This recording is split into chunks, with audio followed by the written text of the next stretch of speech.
నమో భగవతే శ్రీ రమణాయ. ఓం శ్రీ గురుభ్యో నమః. ఓం అరుణాచలేశ్వరాయ నమః. ఓం అరుణగిరి యోగినే నమః. ఓం దక్షిణామూర్తయే నమః. ఓం దత్తాత్రేయాయ నమః. మేము పెట్టుకున్న మళ్ళీ కారిపోతుందండి. భక్తులుగా ఉన్నంతకాలం పెట్టుకోవాలి. అది మేము భక్తులం కాదు.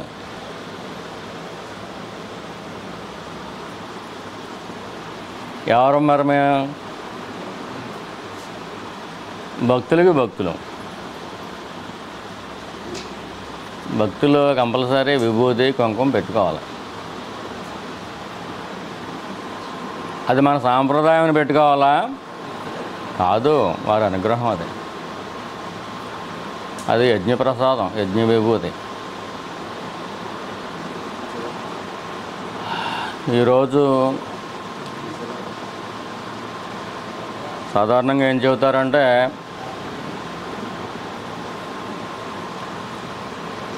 పంచాంగ శ్రవణం వినటం మంచిది అని చెబుతారు.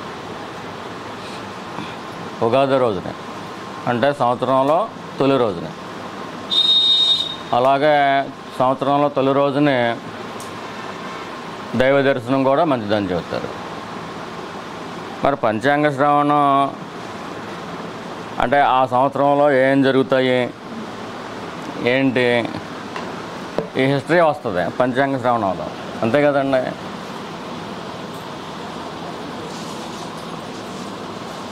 దానికంటే గొప్పదేంటి? అన్నిటికంటే గొప్పదే సత్సంగం. మరి సత్సంగ శ్రవణం ఇంకా గొప్పది కదా.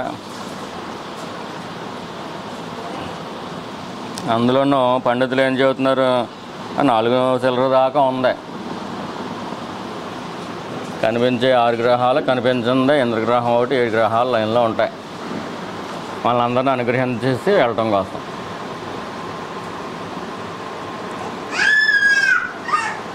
గ్రహాలకే అధిపతి గణనాథుడు. ఓం గ్రహపతయే నమః. ఆయన ఎవరి కుమారుడు?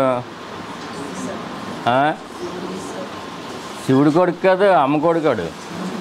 శివుడి కొడుకు చిన్నవాడు, షణ్ముఖుడు శివుడి కొడుకు. అమ్మవారు నలుగుతూ వేసుకుని ఒక బొమ్మను చేసింది. ఎటువంటి బొమ్మనే?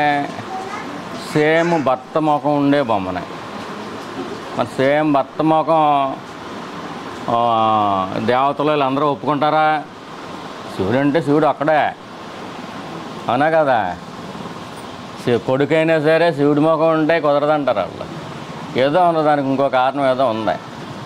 అందుచేత శివుడి ముఖం ఒకటే ఉండాలి కాబట్టి ఏం చేశారు, ఏనుగు ముఖం పెట్టేశారు. ఆ ఏనుగు తక్కువడేం కాదు, మహాభక్తుడు. నేను చనిపోయినా కానీ నిన్నే చూస్తూ ఉండాలి అని అన్నాడు చంపేసే ముందు. అంచేత ముఖం పట్టుకొచ్చి పెట్టారు, ఎప్పుడు చూస్తూనే ఉంటాడు. అలాగే నా చర్మాన్ని కూడా సద్వినియోగం అవ్వాలంటే ఆ చర్మాన్ని నువ్వు కట్టుకోవాలి అన్నాడు. అందుకనే గజ చర్మాంబరం. ఎవరికే?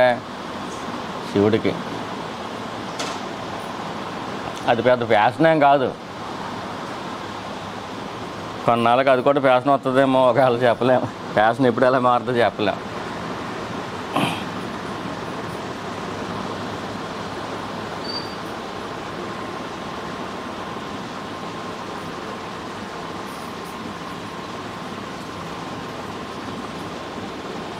మీరు ఏది వదిలిపెట్టుకున్నా పర్లేదు, కానీ సత్సంగాన్ని వదిలిపెట్టుకుని అంటే మా కోసం కాదు, మాకు ఎవరు ఉన్నా లేకపోయినా మంచిదే.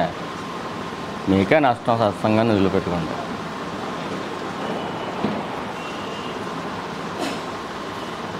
సత్సంగంలోంచి ఏమొస్తుంది? శాంతి వస్తుంది. సత్సంగంలోంచి వచ్చిన శాంతిని మాస్టర్ కూర్చేయండి.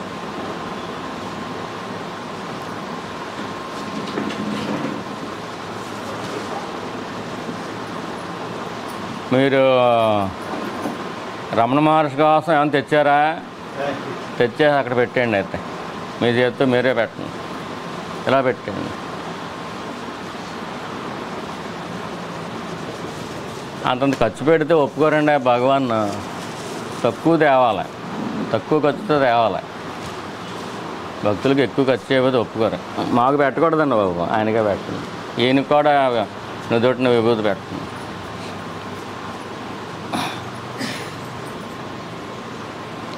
మీరు ఎప్పుడు చెబితే అప్పుడే సెలవుల్లో ఒక రోజు పెట్టుకుందాం మీ ఇంటి దగ్గర సత్సంగం. ఎప్పటి నుంచో కోరుతున్నారు కదా, సెలవులు వచ్చిన వెంటనే పెట్టుకుందాం. మీరు ఏ రోజు అంటే ఆ రోజు.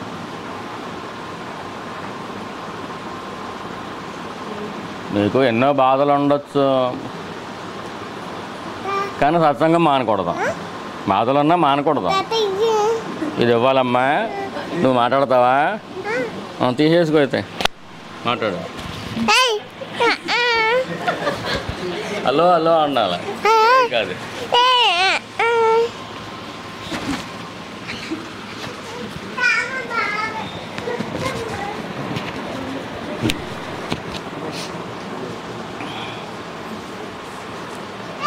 మేము ఎప్పుడో నెత్తి మీద మొట్టికాయలు పడిపోయి ఇక్కడ ఘాట్లు పడిపోయినాయి, కుట్లు వేసేసారు.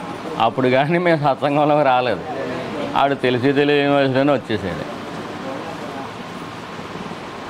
తెలిసినా తెలియకపోయినా కానీ సత్సంగంలోంచి ఒక అనుగ్రహం వస్తుంది. ఆ అనుగ్రహం మీ మీద ఖచ్చితంగా పడుతుంది. మీ మీదే కాదు, చుట్టుపక్కల ఉన్న సమస్త. ఇప్పుడు మీరు మనుషులు ఎంతమంది కూర్చున్నారు కదా, ఇంకెవరెవరు కూర్చున్నారు మీకు తెలియదు కదా, వాళ్ళ మీద కూడా పడుతుంది. సకల జీవరాశులు కూడా సత్సంగం చేత, సత్సంగం యొక్క అనుగ్రహం చేత తడపబడతాయి. మీరు మీ తల ఎంత ఉంది కదా, ఇంత బరువుతో వస్తారా, ఆ బరువు అంతా తీసేస్తుంది సత్సంగం. ఇంకెక్కడికి వెళ్ళినా కానీ, ఒకవేళ పెద్ద కాస్ట్లీ థియేటర్లోకి వెళ్ళి సినిమా చూసినా కానీ ఆ బరువు దిగదు.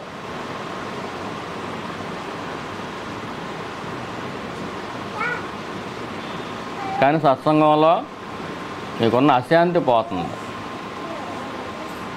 అశాంతి పోవటం అనేది మీకు అనుభవంలో ఉంటుంది, మీకు తెలిసిపోతుంది.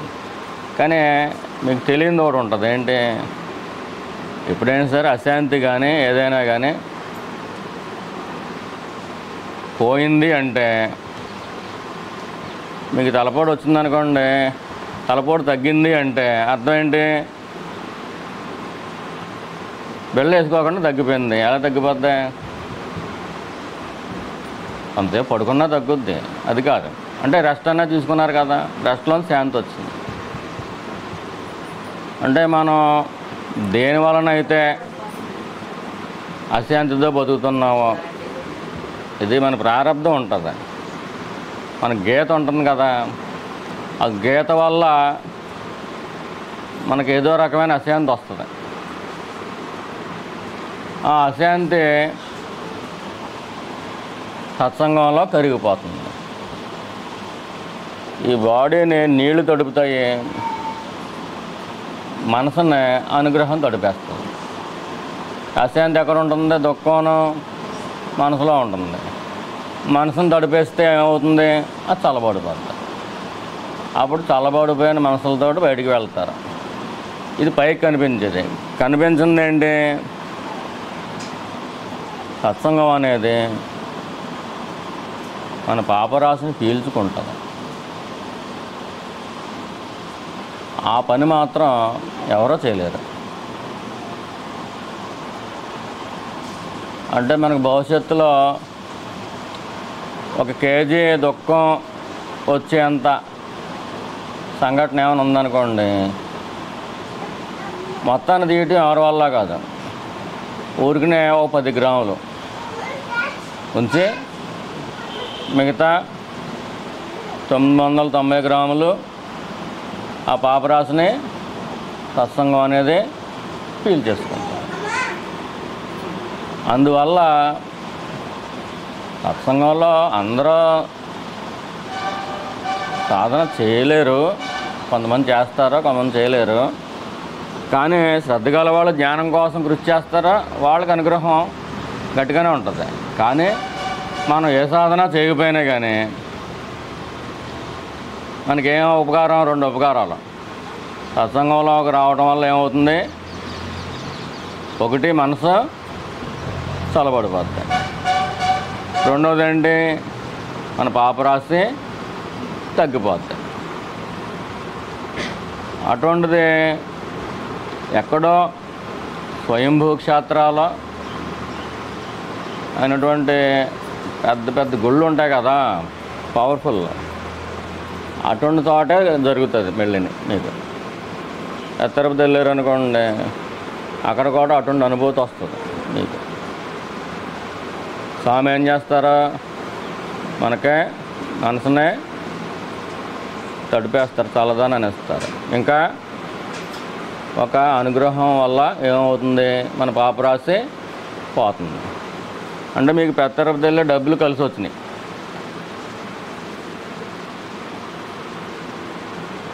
డబ్బులు కలిసి వచ్చినాయి కదా, డబ్బులు మాకు ఇచ్చేయండి అని మేము అడగాం. అడిగితే మళ్ళీ వ్యాపారం అనుకుంటారు. మీకు ఎన్ని పనులు ఉన్నా కానీ చాలా పనులు ఉంటాయి.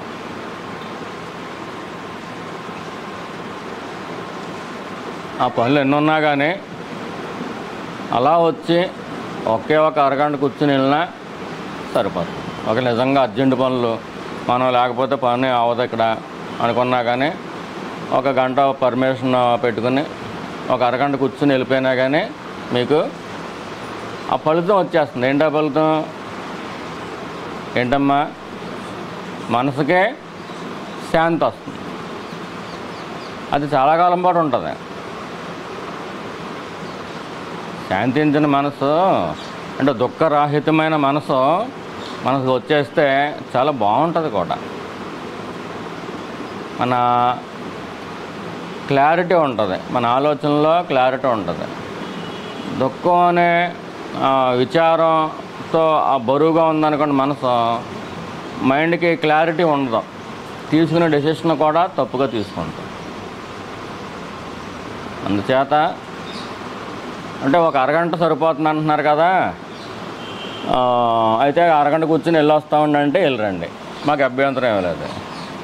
చివరి వరకు కూర్చోవాల్సిన అవసరం ఏంటి? ఈ మానవ జన్మ ఎత్తిన తర్వాత ఈ భూమి మీదకి అందరికీ బుద్ధి ఉంది, కానీ బుద్ధి తక్కువగా ఉన్నవాళ్ళు వస్తారండి భూమి మీదకి. ఈ మాట మేము చెప్పలేదు, బుద్ధి లేని వాళ్ళు అంటలేదు. బుద్ధి తక్కువైన వాళ్ళు బుద్ధిహీన తను జానికై అన్నారు ఎవరో తులసీదాస్ గారు. బుద్ధి తక్కువగా ఉన్నవాళ్ళు, హీనంగా ఉన్నవాళ్ళు ఈ భూమి మీదకి వస్తారంట.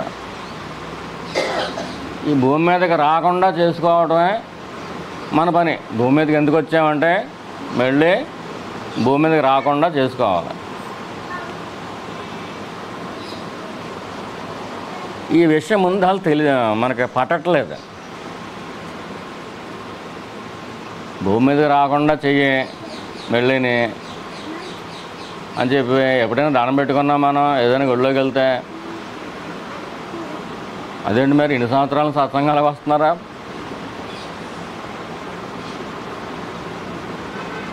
ఇంకా మే నెల రాలేదు అయినా కానీ రసాలు ఎప్పుడు వస్తాయో లేకపోతే బంగిని మేళలు ఎప్పుడు వస్తాయని చెప్పి ముందే వెళ్ళిపోతుంది మా మనసు. ఎక్కడ దొరుకుతాయేమో తెచ్చేమందాం అనిపిస్తుంది.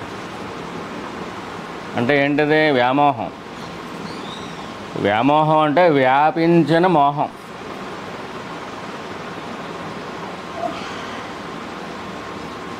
అంటే పరిగెట్టేస్తుంది ముందే, అవి కాలం రాకముందే పరిగెట్టేస్తుంది.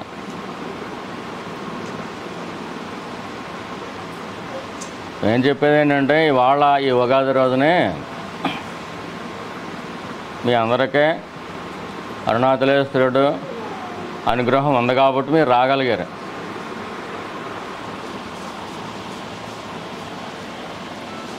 మంచిదే, కానీ సత్సంగం అనేది ఆచార్య శంకర్ల వారు చాలా చాలా చాలా గొప్పదని చెప్పారు. చెప్పడమే కాదు, ముల్లోకాల్లో నెతికినా దొరకని నౌక అన్నారు. నౌక అంటే ఏంటి? ఒక చోట నుంచి ఒకటికి ప్రయాణం చేస్తుంది.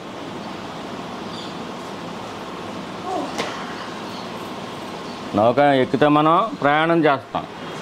ఈ ప్రయాణం ఎక్కడి నుంచి? బంధంలోంచి బంధరాహిత్యంలోకి, మోక్షంలోకి,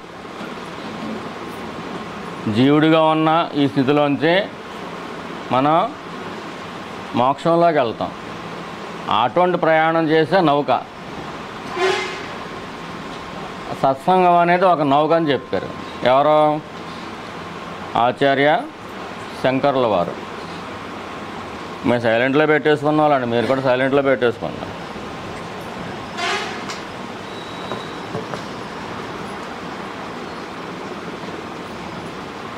ఈ నౌక ఏం చేస్తుంది? సత్సంగం అనే నౌక, అది చూద్దాం.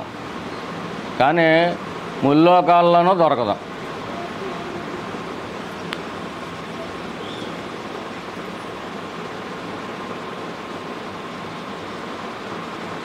అంత గొప్పదని చెప్పారు. ఎక్కడైనా సత్సంగం జరుగుతుంది అంటే దాన్ని ఖచ్చితంగా సద్వినియోగం చేసుకుందామని చెప్పి మనం అనుకోవాలి. మనం ఏంటంటే లోకంలో తిరుగుతూ ఉంటాం కాబట్టి ఎంతసేపు లోకం అనేది అంటుకుని ఉంటుంది మనకు తెలియకుండా. మన మనసుకి లోకం అనేది అంటుకుని ఉంటుంది, లోకవాసన అనేది అంటుకుని ఉంటుంది. అందుచేత మన ఆలోచన విధానం కూడా లోకంలో అందరూ ఆలోచించినట్టుగానే మన ఆలోచన విధానం ఉంటుంది. మనకు సొంత ఆలోచన ఉందనుకుంటాం, కానీ అంటుకున్న ఆలోచన ఎక్కువ ఉంటుంది. 90%. ఒక 10% మన సొంత ఆలోచన ఉంటుంది. దాన్ని మనం తిరగేయాలి. 90% మన సొంత ఆలోచన ఉండాలి, మిగతా 10% లోకంలో ఎలాగా మనం తిరుగుతున్నాం కాబట్టి చూసినా తప్పు కాదు. అప్పుడు చూడటం జరుగుద్ది కానీ అంటించుకోవటం జరగదు. లోకంలో రకరకాల వ్యక్తులు ఉంటారు. మనం ఏమనుకుంటామంటే అంటించుకోవటం అంటే మీరు పేకాట ఆడేవాళ్ళతోటి కొంతకాలం మాట్లాడారు అనుకోండి, మీకు తెలియకపోయినా కానీ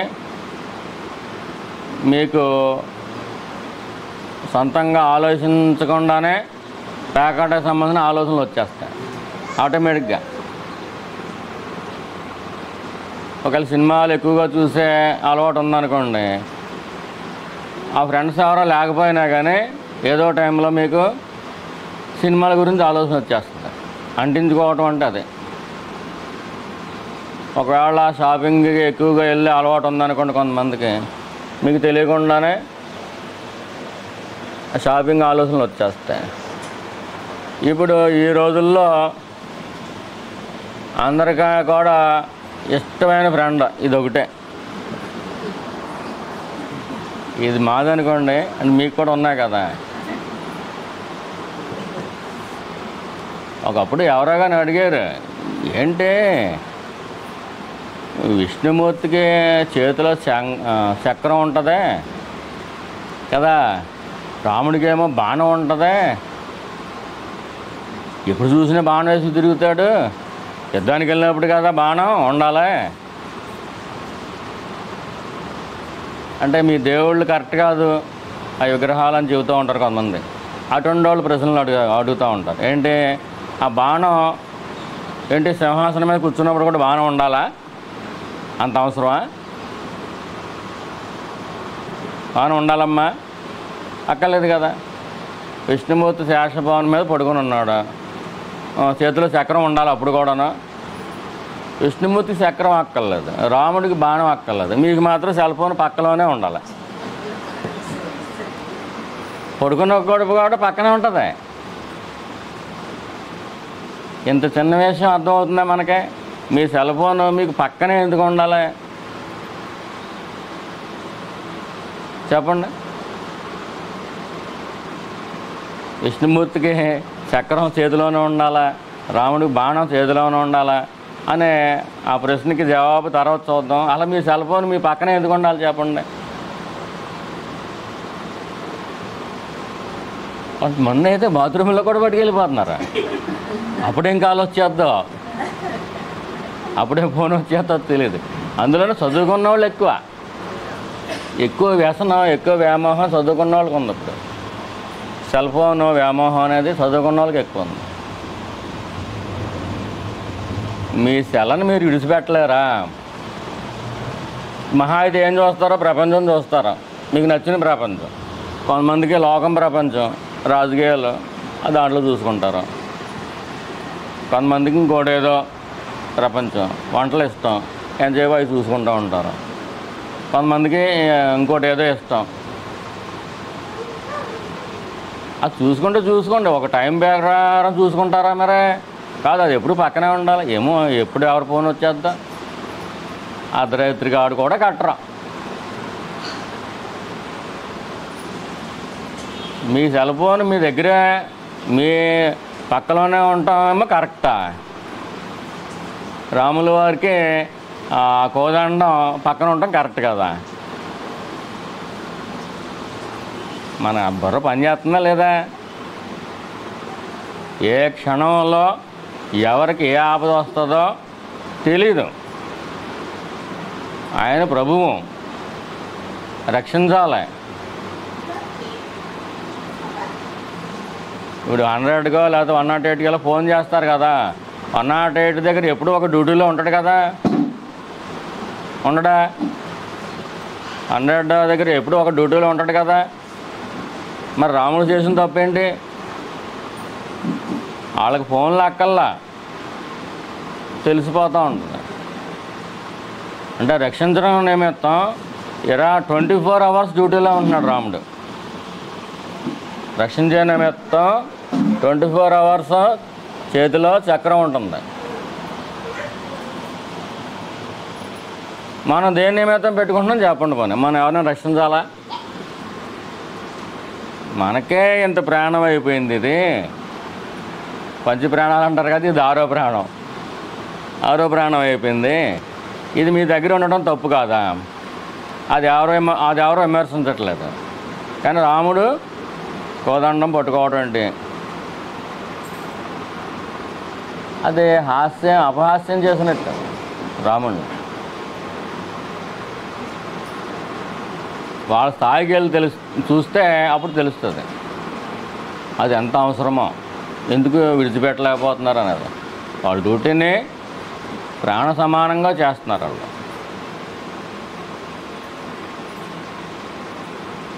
ఇప్పుడు కలియుగంలో ఎలా ఉంటారంటే మనుషులు. తేజ గురువుగారి దగ్గరికి వెళ్ళాడు. మీ నాన్న కృతయుగం నాటి మనిషి అన్నారు. కృతయుగం నాటి మనిషి అన్నారు.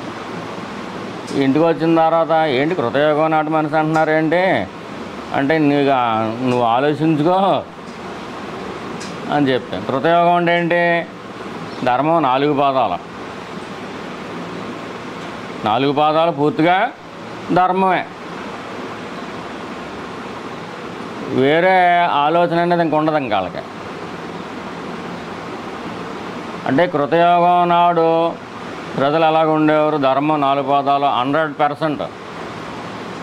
100 ధర్మమే. అధర్మం అంటే ఏముండదు. మనం కలికాలంలో బతుకుతున్నా కానీ కృతయుగం నాటి కాలంలోని ఆ ధర్మాన్ని మనం నిలబెట్టుకోగలిగితే మన జ్ఞానం సత్యం. అది పాయింట్. ఇప్పుడు మనందరూ ఎలాగ ఉంటామండి? తెలుసా తెలియక కాలం ప్రకారం అయితే 25% ధర్మంగా ఉంటాం, 75% అధర్మంగా ఉండే అవకాశం ఉంది. కొంతమంది 30-70, కొంతమంది 50-50 ఇలా ఉండొచ్చు. మనం ఏం చేయాలి? ఇప్పుడు 100% ధర్మమే వచ్చేయాలి. అలా వచ్చినప్పుడు ఈ లోకానికి మీరు అర్థం కారు. మిమ్మల్ని తెలివైన వాళ్ళు అని పొరపాటును కూడా అనుకోరు అసలు. రోడ్డు అండి వెళ్తున్నారు అనుకోండి, మీరు మీ ఫ్రెండ్ అన్న బంగారం కనిపించింది, మీరు తీసుకోకుండా వెళ్ళిపోయారు. అది గబుక్కుని లాగేసుకుంది. మళ్ళీ ఇది ఎవరితో కన్నా చెబుతుందేమో చెప్పకుంది, నేనేం చెప్పను అన్నారు. మీరు ఇంటికి వెళ్ళిన తర్వాత ఆలోచించదు. ముందు అదే చూసింది కానీ తీసుకోకుండా వెళ్ళిపోయింది, చూడలేదా ఏంటి అనుకుంటే చూసింది. అది చూసింది నేను చూశాను, గోల్డెన్ రింగ్. అది వదిలేసి వెళ్ళిపోతుంది. ఎంత పెచ్చది అది. అసలు తెలివితేటలు ఏమైనా ఉన్నాయి అసలు? అది ఎలాగుంది? 75% అధర్మం, 25% ధర్మం. కలియుగం మనిషి అది. మీరేంటి ఏదో సత్సంగాలకు వస్తున్నారు కదా అని చేత నెమ్మదిగా ఇది మారిపోతూ ఉంటుంది, ధర్మం పెరిగిపోతూ ఉంటుంది మీ ఆచరణలో.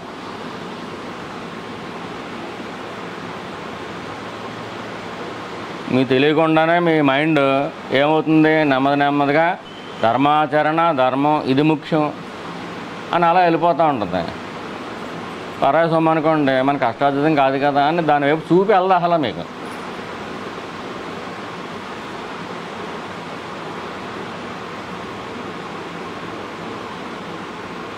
ఎప్పుడైతే మనసులో ధర్మాచరణ మీద అంత అంకితభావం ఉందో ఇంక కంటి చూపు కూడా వెళ్ళదు. ఇంకా అది రింగ్ ఉంది, బంగారు రింగ్, అంతే. ఏముంది, మనకు సంబంధం ఉంది, మనది కాదు కదా.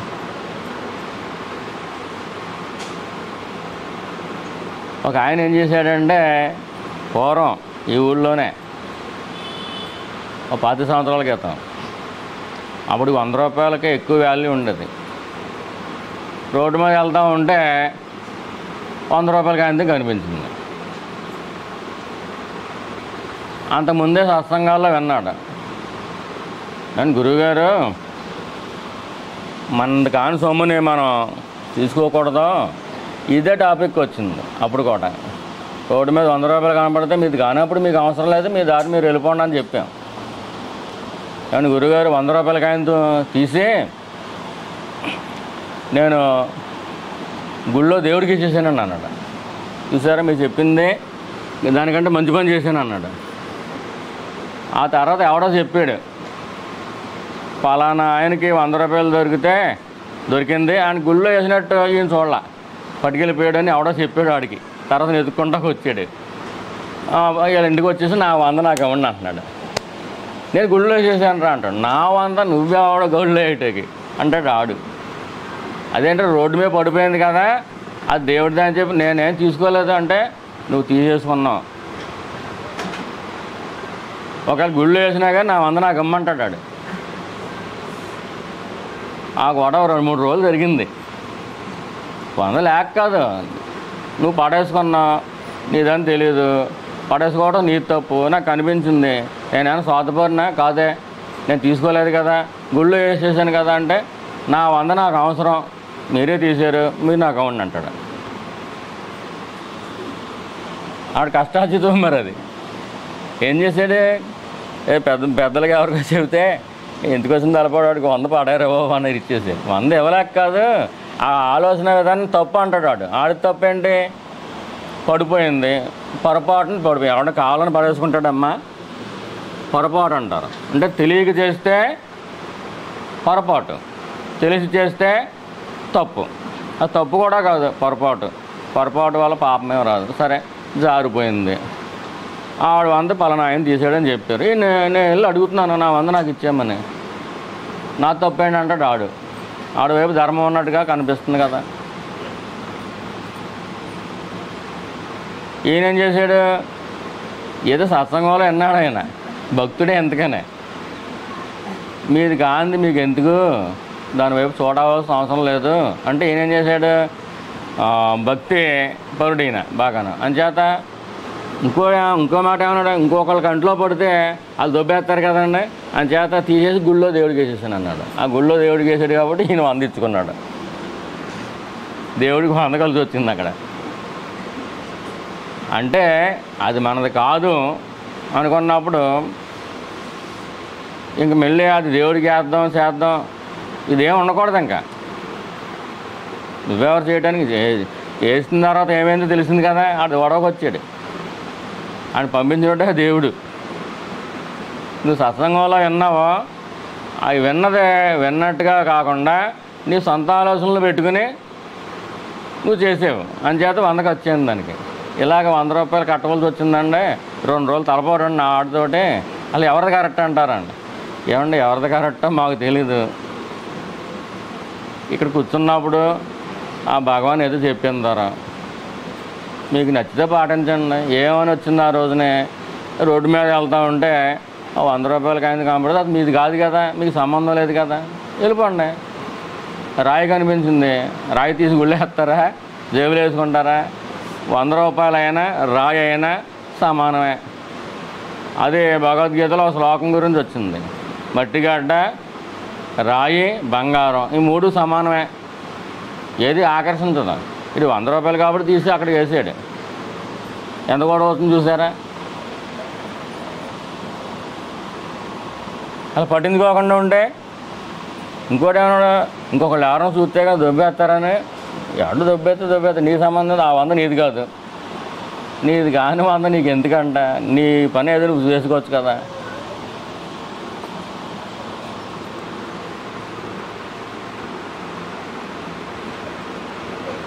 మీరు ఎంత చాకరీ చేయండి ఇంట్లో, వాళ్ళు పొగడకపోతే మీ చాకరీ అంతా అసలు ఎవరు గుర్తించే వాళ్ళు ఉండరు. మీరు చాకరీయే చేస్తున్నారు కానీ మిమ్మల్ని గుర్తించరు. ఎంచేత వాళ్ళు పొగడటం కావాలి, సార్ పిలుస్తున్నారు స్వామి, మిమ్మల్ని గుర్తించడం కావాలి. మీరు వాళ్ళని ఏమో చూడకండి, కానీ నువ్వు ఇంద్రుడివి చంద్రుడు అనండి. ఏంటి ఇలా పొగుడుతుందంటే ఏదో చీరక బంగారానిక దేనికి టెండర్ పెడుతుందని అనుకుంటారు వాళ్ళు. కానీ ప్రతి మనిషి కూడా పొగడతకు లొంగిపోతాడు. పొగడత వేరు, స్తుతి వేరు. విష్ణు సహస్రనామం ఉంది, అదే స్తుతి. ఉన్నది ఉన్నట్టుగా చెప్పటం, నువ్వు అనంతుడివి, నువ్వు అచ్యుతుడివి. విష్ణుమూర్తి అనంతుడు, ఆయనకి చ్యుతి అంటే ఎలా ఉంటుందో తెలియదు. చ్యుతి అంటే కింద పడిపోవటం, అంతటా ఉన్నవాడు ఇంక కిందే ఉంది మీదే ఉంది, పడిపోవడానికి అవకాశం లేదు. ఒకళ్ళ క్యారెక్టర్ పరంగానే పడిపోవడానికి కూడా ఏమీ లేదు అక్కడ. ఆయన మనిషిగా పుట్టినప్పుడు కూడా క్యారెక్టర్ పరంగా తీసుకోవచ్చు. అచ్యుతుడు, చ్యుతి అంటే ఎలా ఉండదో తెలియనివాడు. అంచేత రామచంద్రమూర్తి ఏంటి వచ్చే వారం అనుకుంటా మనకే శ్రీరామనామే ఇప్పుడే వచ్చి పడిపోతున్నాడు ఆయన. రామచంద్రమూర్తి ముందుగా మాట్లాడతాడో అలాగే ప్రియంగా ఉన్నదే చెబుతాడు. ఆయన గుణాల్లో ఒక గుణం అది. అంటే మీరు ముందుగానే పలకరించాలనుకో, మనం ముందు పలకరించడం ఏంటి అంటుంది ఒక లోపల. దాని పేరు ఏం పేరు? దెయ్యం కదా. ఆ దెయ్యం పేరు ఏం పేరమ్మా? అహంకారం. అది ఎప్పుడు కూడా అదే చెబుతుంది. మనం ముందు మాట్లాడటం అంటే ముందు వాళ్ళే మాట్లాడాలి, మన ముందు నమస్కారం పెట్టండి, ముందు వాళ్ళ నమస్కారం పెట్టాలి.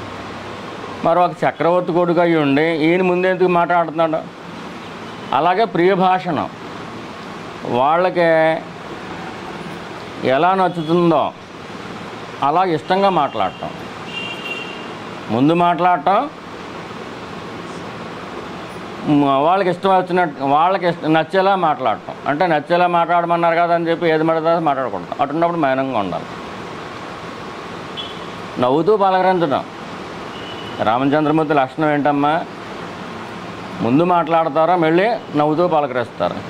ఈ 2 లక్షణాలు ఉంటే మీకు అసలు శత్రువులు ఎక్కడ ఉంటారో, ఆడు నీకు నిజంగా అపకారం చేద్దాం అనుకున్నా కానీ ఎదురుకుండా ఆడు కూడా నవ్వక తప్పదు. మీ నవ్వుకి ఆడికి కూడా నవ్వక తప్పదు. ఏదైనా గోతులు తీస్తే వెనకాల తీయచ్చు. ఎంత మంచి లక్షణాలు చూడండి. ముందు మాట్లాడాలి, అలాగే ముందు పలకరింపు, తర్వాత ఏంటి వాళ్ళకి నచ్చినట్టుగా ప్రియ భాషణం.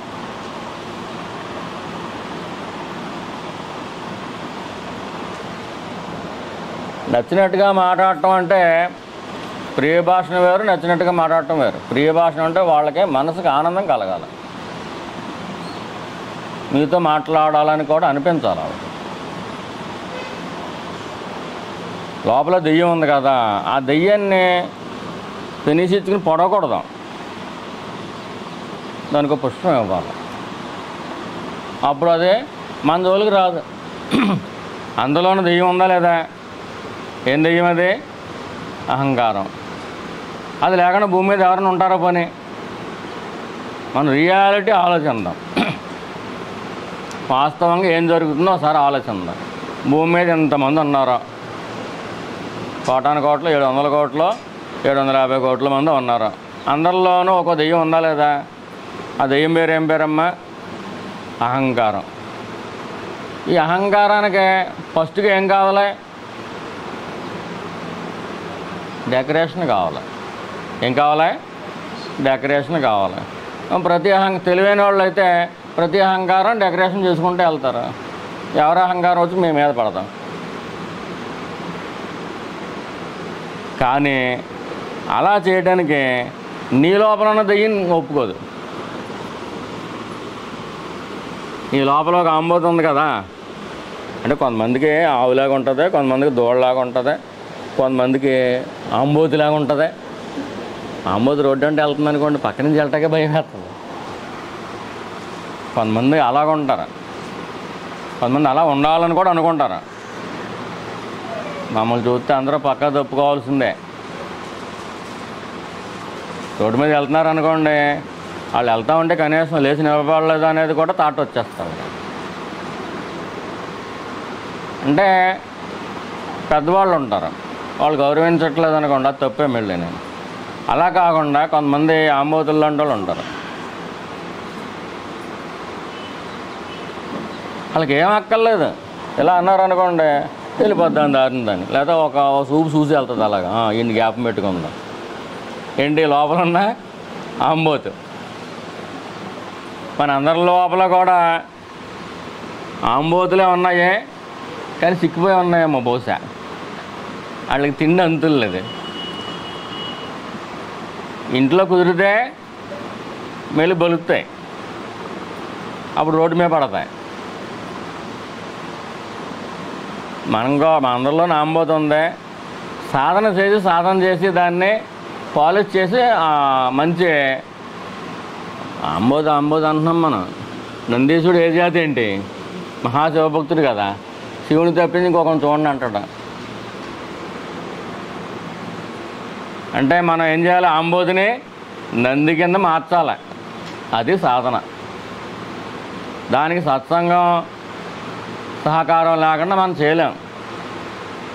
మన లోపల ఆంబోతు ఉన్నదా నంది ఉన్నదా? ఇప్పుడు చెప్పండి. సగం ఆంబోతు సగం నందినే. సరే, పూర్తిగా నంది అయితే జ్ఞానమేనమ్మ. ఇంకా ఆంబోతు ఉంది. ఆంబోతు ఎంతకాలం అయితే ఉందో మన లోపల అంతకాలం కూడా దాన్ని ఏం చేయాలి? ఆ గంగడోలైనా కనీసం సవర చేయాలి.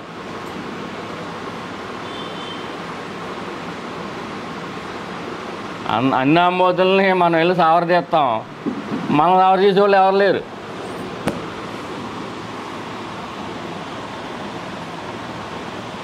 సాధన అంటే అదే. మన ఆంబోతుని తిండి అట్టకుండా కట్టేయాలి. ఇటువంటి సత్సంగాల ద్వారా మనం విని ఏం చేయాలి? మనం లోపల ఉన్నది ఆంబోతే, కానీ దానికి కొంచెం భక్తిని నేర్పుదాం, నందీశ్వరుడు అయిపోద్ది, ఇంక వచ్చిన పని అయిపోద్ది భూమి మీద.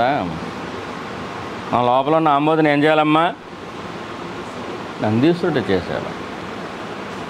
నందీశ్వరుడు అంటే ఈశ్వరుతో సమానంగా నంది అంటలా, నందీశ్వరుడు అంటున్నారు.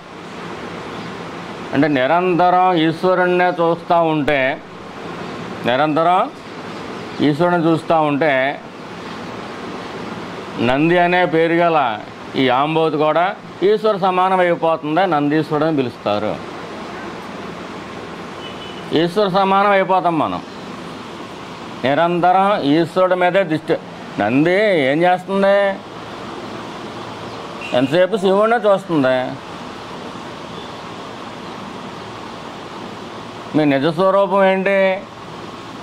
లోపలే ఉంది కదా. మీ నిజస్వరూపాన్ని మీరు నిరంతరం చూస్తున్నారనుకోండి, మీరు మానవులుగా ఉన్నా కానీ ఏమైపోతున్నారు? ఈశ్వరుడు అయిపోతున్నారు.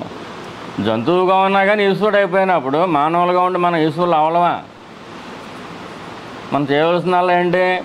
నిరంతరం హృదయంలో ఉన్న ఈశ్వరుడి వైపే మన దృష్టిని పెట్టాలి.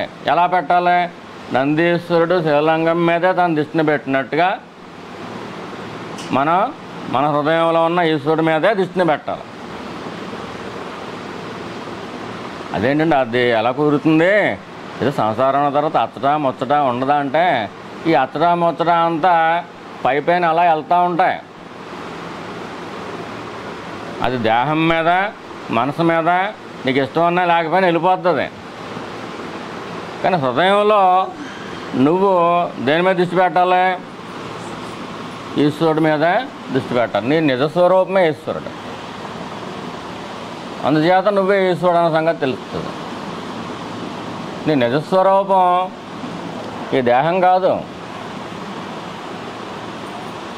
నీ నిజస్వరూపం అందరి గురించి ఆలోచించి నీలో ఏదో గొప్పతనం ఉంది అనుకునే అహంకారం కాదు, మనసు కాదు.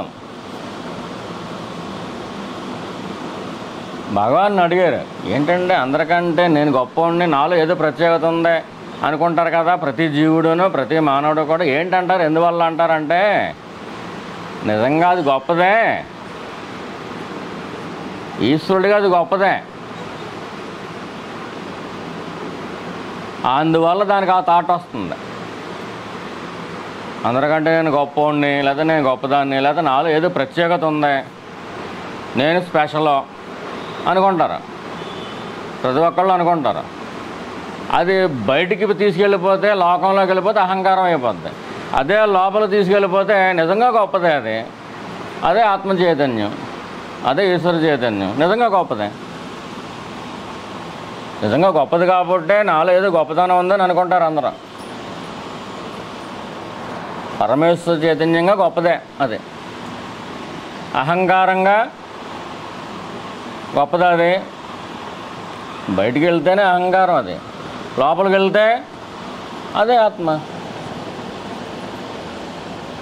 బయటికి చూస్తే అహంకారం, అహంకారంగా ఆంబోతిగా మారిపోద్ది. లోపల చూస్తే అదే నందీశ్వరుడు అయిపోద్ది. ఇంక శివుడికి మహా ఇష్టం.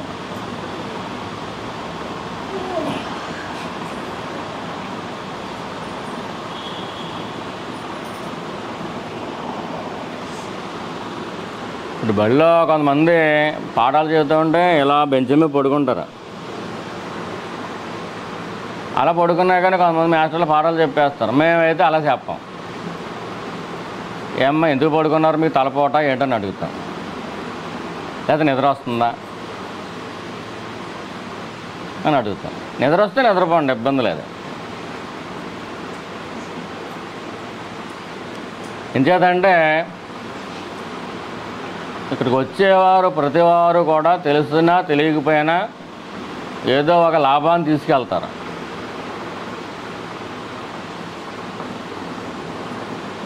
కొంతమంది నిద్రపోయి వెళ్ళిపోతారు, అది కూడా లాభమే. ఎందువల్ల వస్తుంది అనుకుంటున్నారా? అసలు మేము గుడ్డు కూడా తింటలేదండి, నీసు ఏం తింటలేదండి అంటే ఎవరైతే తమో గుణ సంబంధమైన ఆహార పదార్థాలతో వస్తారో ఇక్కడికి వాళ్ళకి నిద్రే నిద్ర. అంటే ఇవాళ తినలేదండి అంటారు. మీరు 6 నెలల క్రితం తిన్నా కానీ ఆ తమో గుణంలో ఉందన్నమాట. కాబట్టి మేము సంవత్సరాలు 20 సంవత్సరాలు 30 సంవత్సరాలు అయిపోయింది నీసు తినటం మానేసి. అంటే దేహం తమో గుణ సంబంధం మానేసినాయి. తిండి ఒకటే ఆహారం అనుకుంటున్నారు. కళ్ళ ద్వారా ఆహారం వెళ్తుంది, చెవుల ద్వారా ఆహారం వెళ్తుంది. ఇవన్నీ తమో గుణ సంబంధం అనుకోండి, లోక సంబంధం అనుకోండి. ప్రసంగానికి వస్తే నిద్రే నిద్ర. మనం అనుకుంటాం మంచి అలట్టుకుంటున్నాం, మనం అంత సాత్వికమైన ఫుడ్డే తింటున్నాం అనుకుంటాం. మనం సాత్వికమైన ఫుడ్ నోటి ద్వారానే కట్ చేశారు మీరు, కానీ కళ్ళ ద్వారానో చెవుల ద్వారా కట్ చేయలేదు. ఇంకా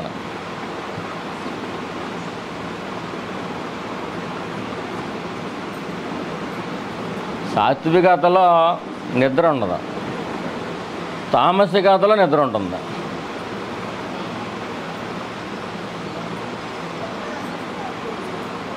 శుభ్రంగా బెడ్ రెడీగా ఉంది, కృష్ణవేణమ్మ గారు ఇల్లు దగ్గరే, వెళ్ళి పడుకోండి హాయిగా.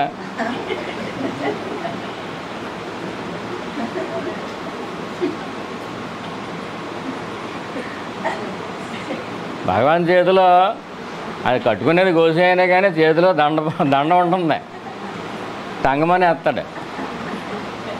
ఆయన పేరులో ఒక పేరు ఓం దండపాణే నమః. దండపాణి సుబ్రహ్మణ్యేశ్వరుడు కూడా దండపాణే.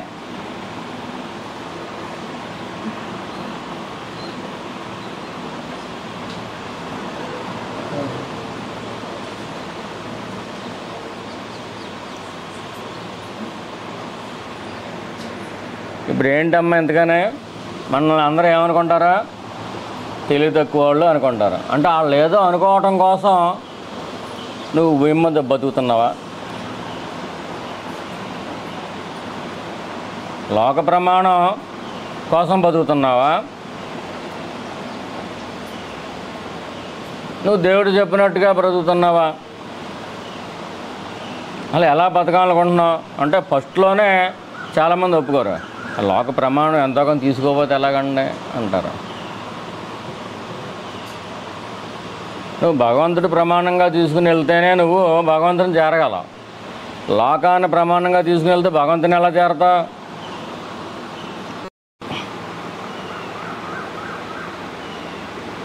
నువ్వు బీహారం వెళ్ళే బస్సు ఎక్కాలా, తణుకు వెళ్ళే బస్సు ఎక్కాలా? నువ్వు బీహారం వెళ్దామని బయలుదేరు ఇంటికాడి నుంచి, బస్సు మాత్రం తణుకు బస్సు ఎక్కేస్తావు. ఎలా కుదురుతుంది? లోక ప్రమాణం అనేది ఒక బస్సు, భగవంతుడి ప్రమాణం అనేది ఇంకో బస్సు. నువ్వు భగవంతుడిని ప్రమాణంగా తీసుకుని బతికితే నీకేమొస్తుంది? మోక్షం వస్తుంది. లోకాన్ని ప్రమాణంగా తీసుకుంటే ఏమొస్తుంది? ఇంకో జన్మ వస్తుంది. మీకు మొగలు నచ్చకపోతే హైదరాబాద్లో పుడతారో లేకపోతే ఇంకెక్కడన్నా ఈ హాలీవుడ్లోనే పుడతారు. అప్పుడు హాలీవుడ్ ఉంటుందో ఏమైపోతుందో తెలియదు. భూకంపాలు వచ్చి ఏమన్నా అయిపోతుందో చెప్పలేం. ఎక్కడ దుక్కు పుట్టేస్తారు కదా. మళ్ళీ పుట్టాలనుకున్నప్పుడు ఆ మాత్రం దానికి మీకు సత్సంగాలు ఎందుకండి? మళ్ళీ పుట్టేద్దాం అనుకున్నప్పుడు సత్సంగాలు ఎందుకు?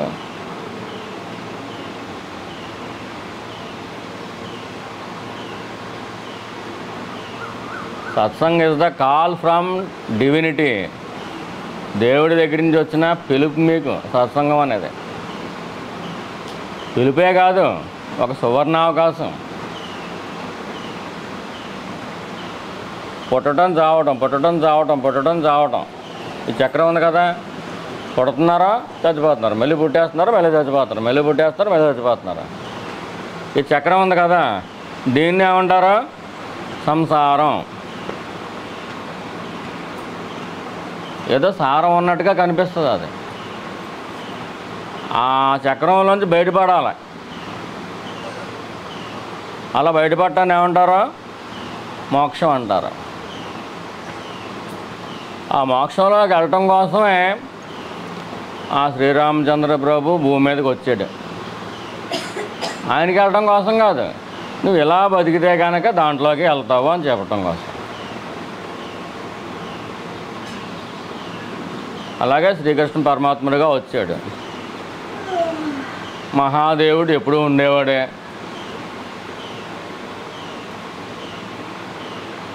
అహంకారాన్ని నిర్మూలించడం కోసం పనిగట్టుకుని వచ్చేసాడు. ఇప్పటికే ఉన్నాడు. ఎక్కడున్నాడమ్మా? కొండ రూపంలో ఉన్నాడు. ఎక్కడ? అరుణాచలం.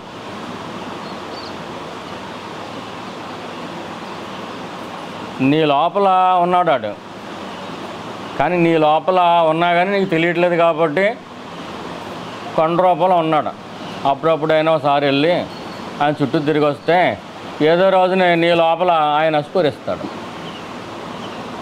ఒకసారి స్ఫురించారనుకోండి, దాన్ని మీరు సాధన చేసి నిలబెట్టుకున్నారనుకోండి, స్వప్రయత్నం, కాల పరిపక్వం, ఈశ్వర కటాక్షం, ఈ మూడు ఉండాలి. మూడు ఉన్న వాళ్ళకి వస్తుంది.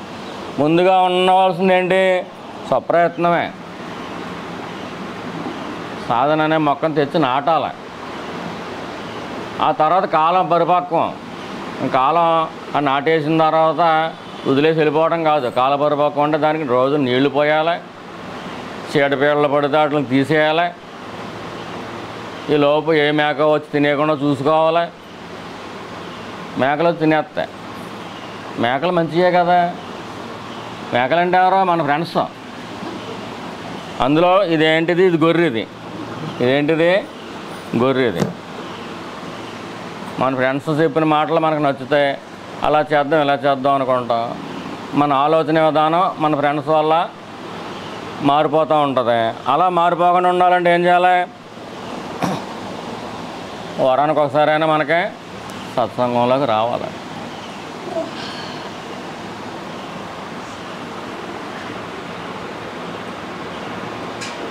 మా గురువుగారు ఏమన్నారంటే ఒకసారి, మేము మీకోసం రావట్లేదండి ఈ సత్సంగాలకే, మేము బాగుపడటం కోసం మేము వస్తున్నాం అన్నారు.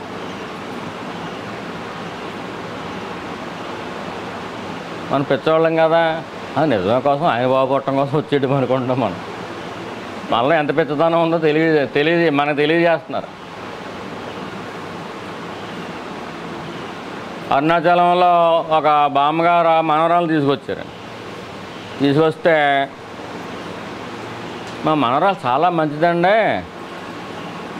కానీ బాబాని తప్పించి ఎవరిని గురువు ఒప్పుకోదండి అన్నారు. పక్కనే ఉంది మనవరాలు. ఆ అమ్మాయిని, నీకు బాబా అంటే చాలా ఇష్టం అమ్మా అని అడిగారు. ఇష్టమే నాకు. అసలు గురువు దగ్గర ఉన్నప్పుడు తలకే ఇలా ఎగరేసేస్తుంది. నాకు ఇష్టమే అంటే ఈయన దగ్గర కూర్చోవటం బలవంతంగా తీసుకొచ్చింది. ఈయన కూడా ఒక సద్గురువే, బాబాలాగే జ్ఞానినా అని చెప్పి బామ్మ తీసుకొచ్చింది. అది బాబా దగ్గర తప్పింది ఇంకెక్కడ తలకేమంతనంటుంది. ఈయన ఏమన్నారు,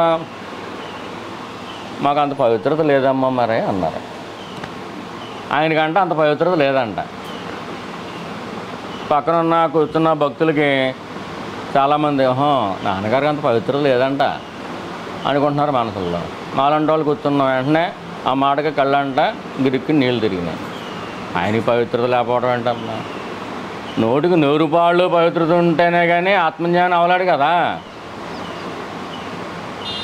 ఆత్మసాక్షాత్కారం ఎవరికి అవుతుంది? నూటికి 99.99 కాదు, నూటికి 100 రూపాయలు పవిత్రత ఉంటేనే అప్పుడు మాత్రమే ఆత్మసాక్షాత్కారం అవుతుంది. 0.0001 అపవిత్రత ఉన్నా రాదు. కానీ అటువంటి ఆయన ఏమంటున్నారు, మాకు అంత పవిత్రత లేదమ్మా అంటున్నారు. ఆ ఎన్నదే నమ్మింది వాళ్ళ బామ్మ కూడా సరిపెట్టేసుకుని ఈయన పవిత్రత లేదనుకుంటా బాబా ఇంకా గొప్పవాడేమో. ఇది ఎలా ఉందో చెప్పమంటారా? శ్రీరామచంద్రమూర్తిని సీతమ్మ తల్లి లక్ష్మణుడి వాళ్ళ అడవుల్లోకి వెళ్ళారు కదా, అక్కడ ఇలా యజ్ఞాలు గట్రా చేసుకుంటూ కొంతమంది తపస్సులు చేసుకుంటా ఉంటే ఈయన వెళ్ళి వాళ్ళ పాదాలు దండం పెట్టుకునేవాడు.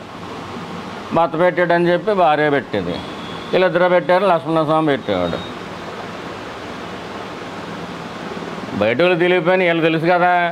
సీతమ్మ అడిగేసింది, ఏంటి మీరు స్వయాన విష్ణుమూర్తి అవతారం కదా, మీరు వెళ్ళి వాళ్ళకి దండం పెడతారు వాళ్ళ పాదాలకే? ఆయనకి రాలేదు, కట్టుకున్న దానికి వచ్చింది. మరి భర్త పరుగు పోతే భార్యకి వస్తుంది. ఆయన ఏం మాట్లాడలేదు. పక్కన ఉన్న లక్ష్మణస్వామి అన్నాడు, వాళ్ళ పాదాల ముట్టుకొని వాళ్ళని పవిత్రులు చేయటానికా అన్నాడు. స్వామి అలాగన్నారు అంతే, అన్నారు అంతే. అంటే అని కూడా అలా తలక విప్పారు అంతే. అంటే వాళ్ళు ఎప్పుడో పొందవలసింది సాక్షాత్తు శ్రీరామచంద్రమూర్తి వాళ్ళ పాదాలు ముట్టుకోవటం వల్ల పవిత్రులు అయిపోతారు, ఈ జన్మలోనే పొందేస్తారు. పాదాలు ముట్టుకుని నమస్కారం పెట్టి మోక్షాన్ని ఇచ్చే దేవుడు ఇంకెవరు ఉంటారు? అంత గొప్ప దేవుడు ఎక్కడ దొరుకుతాడేమో మనకి. దేవుడే వచ్చి మన పాదాలను పట్టుకుని మనల్ని పైకి ఎలా కనిపిస్తుంది? వాళ్ళు ఏదో తపస్సులు చేసుకుంటున్నారో మంచిది, సంసారాలన్నీ ఎక్కడో ఉన్నాయో అవన్నీ వదిలిపెట్టేసి ఇక్కడ తపస్సులు చేసుకుంటున్నారు. లోకంలో వాళ్ళు గొప్పవాళ్ళు లెక్క, కానీ ఆత్మ సాక్షాత్కారం అయిందా? అవలా. లోకంలో వాళ్ళు గొప్పవాళ్ళే, కానీ ఆత్మ సాక్షాత్కారం అయిందా? ఈ మోక్షాన్ని ఇచ్చేవాడు ఎవరో? ఈ స్వామి. మోక్షాన్ని ఇచ్చే స్వామి వాళ్ళ పాదాలు పట్టుకుంటున్నాడు. ఎందువల్ల? లోకాచారం ప్రకారం ఈయన చిన్నవాడు, వాళ్ళు మునీశ్వరులు. లోకాచారం ప్రకారం అయితే ఈయన చిన్నాడు కాబట్టి వెళ్ళి వాళ్ళ ఆశీస్సులు తీసుకోవడం కోసం వెళ్ళి ముట్టుకున్నాడు. కానీ నిజానికి ఏం జరిగింది? ఆయన అలా ముట్టుకోకపోతే పవిత్రులు అవ్వలేరు వాళ్ళు. గజేంద్రుడు ఉన్నాడు కదా, ముట్టుకోవడం అంటే ఏంటో మీకు చెబుతాం. గజేంద్రుడు ఈ మొసలు పట్టుకున్నప్పుడు యుద్ధం చేసేసాడు, ఇంక కుదరలేదు, ఇంకా బలం అంతా అయిపోయింది. అందుచేత నువ్వే దిక్కు ఓ పరమాత్మ అని ప్రార్థిస్తాడు. ఎవరో ఏనుగు అనమాట. గజేంద్రుడు అంటే ఏనుగు కదా. ఎప్పుడైతే మొత్తానికి వదిలేసి ఆయన ప్రార్థించాడో ఇంకా అప్పుడు ఆయనకి సడన్గా రావాల్సిన అవసరం వచ్చింది. పరిగెత్తుకుంటూ వచ్చేస్తున్నాడు, గబగబా వచ్చేస్తున్నాడు. ఆయన కూడా మొత్తం పరివారం అంతా వచ్చేస్తున్నారు. అంచేత ఆ కొంగు ఇంకా కట్టేస్తూ ఉంది అమ్మవారికి. ఎంత గొప్పదంటే అది, స్వామి అలా వచ్చేస్తూ ఉంటే, ఆయన అలా కనిపిస్తూ ఉంటే దగ్గరికి వచ్చేసే కొద్దీ తన మొసలు బాధిస్తుందని దాన్ని చంపమని ప్రార్థించినోడు అలా దగ్గరికి వచ్చేస్తూ ఉంటే ఈ మొసలు గొడవ లేదు. ఆయన రూపాన్ని చూస్తే, ఆ వైభవాన్ని, ఆ సౌందర్యాన్ని చూసి మైమర్చిపోయి ఇది అలాగా ఇవ్వాలి కాబట్టి రేపు వచ్చి చచ్చిపోద్ది. ఎవరో మొసలు, నా దేహం కూడా చచ్చిపోద్ది. ఇంత గొప్పవాడువే నువ్వు వచ్చావు కాబట్టి నిన్ను చూస్తే నాకు ఆ కోరిక అడగాలనిపించట్లేదు. స్వామి నాకు మోక్షాన్ని ఇచ్చేయని అడిగాడు. ఆయన వచ్చాడు. ఈ విషయం నాన్నగారు మీటింగ్లో చెబుతా ఇలాగ మధ్యలో చూపించారు. వచ్చాడు మహావిష్ణువు, వచ్చాడు, ఇలా ముట్టుకున్నాడంట. ఎలాగా ఇలా ముట్టుకున్నాడంట. మోక్షం వచ్చేసింది. ముట్టుకుంటే మోక్షం, అదే నారాయణమూర్తి. ముట్టుకుంటే మోక్షం, అదే మహావిష్ణువు. ఆ మహావిష్ణువు వేరు, శ్రీరాముడు వేరునా. ముట్టుకున్నాడు అంతే పాదాల. నెత్తి మీద ముట్టుకోవడం కాదు, పాదాలు ముట్టుకున్నాడు. మరి ఎక్కడ ముట్టుకుంటున్నాం అని చూడలేదు ఆయన. ముట్టుకుంటున్నావా లేదా? అంత పరమ పవిత్రతనిచ్చే స్వామి.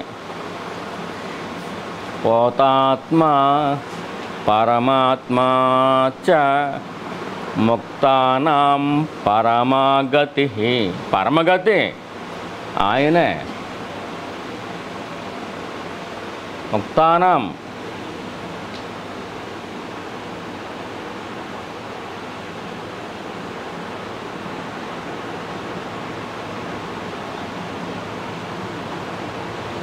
ఎంత మహానుభావుడు అండి. ఇప్పుడు మనకు కూడా ఏదో మొసలు పట్టుకుంటే బాగుండు, మనం కూడా అడుగుదాం. అంటే దగ్గరికి వచ్చేసరికి మైండ్ ప్యాటర్న్ మారిపోయింది. అంటే ఆయన సన్నిధి ఎంత దగ్గర అయితే అంత మనసులో ప్యూరిటీ వచ్చేసింది. వచ్చేసి చిచ్చి ఆ మొసల సంగతి ఏంటి, ఈ దేహం సంగతి ఏంటి, అంత మహానుభావుడు వచ్చేస్తున్నాడు మన దగ్గరికి. ఇంక డైరెక్ట్గా ఇంక భూమి వద్దు, ఈ ఏనుగు జన్మ వద్దు, ఇంకేమొద్దు, ఈ గొడవలు ఏమొద్దు. ఇంకా ఆయన నా దగ్గరికి వచ్చేస్తున్నాడు వచ్చేస్తున్నాడు వచ్చేస్తున్నాడు. మనసులో మార్పు వచ్చేసింది. వచ్చేసి పూర్తిగా ఒకటే ఒకటి ఏంటి, మోక్షం. ఆయన సన్నిధి అంత గొప్పదే. మహావిష్ణువు దూరాన ఉన్నవాడు దగ్గరికి అలా వచ్చేస్తూ ఉంటే మనకేమనిపించేస్తుంది? ఇంకా మోక్షం తప్పించి రెండోది అక్కర్లేదు. ఇంకా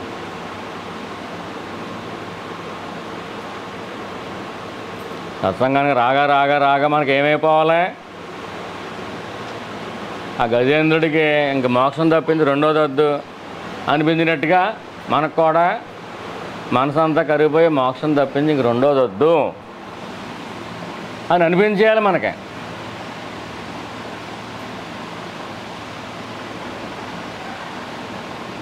వాళ్ళు పుట్టాం, ఏదో సంవత్సరాలు ఉన్నాం,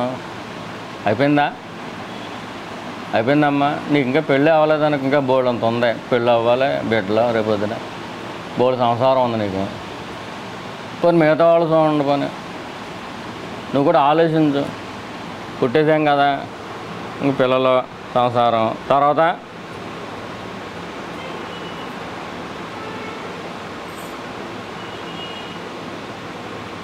తెల్ల ఇంటికలు, పళ్ళు రాలిపోవటం, చూపు తగ్గిపోవటం.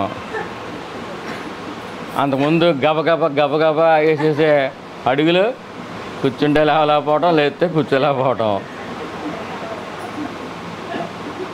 ముసలోళ్ళు అయిపోయిన తర్వాత మంచం మీద రోజులు, అంటే ఇవాళ జ్ఞాపకం తెచ్చుకోండి, కొత్త సంవత్సరం కదా, ఏదో రాజపూజ్యం ఎంత, అవమానం ఎంత,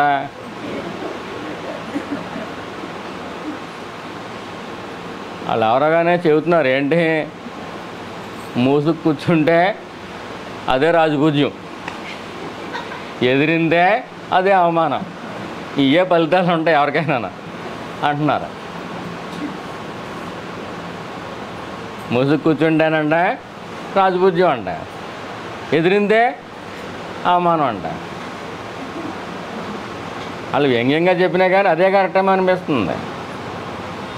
రాజపూజ్యం ఎవరికే, అహంకారానికే. అవమానం ఎవరికే, అహంకారానికే. నువ్వు తవ్వి అవతల పారేయవలసింది దాన్నే కదా.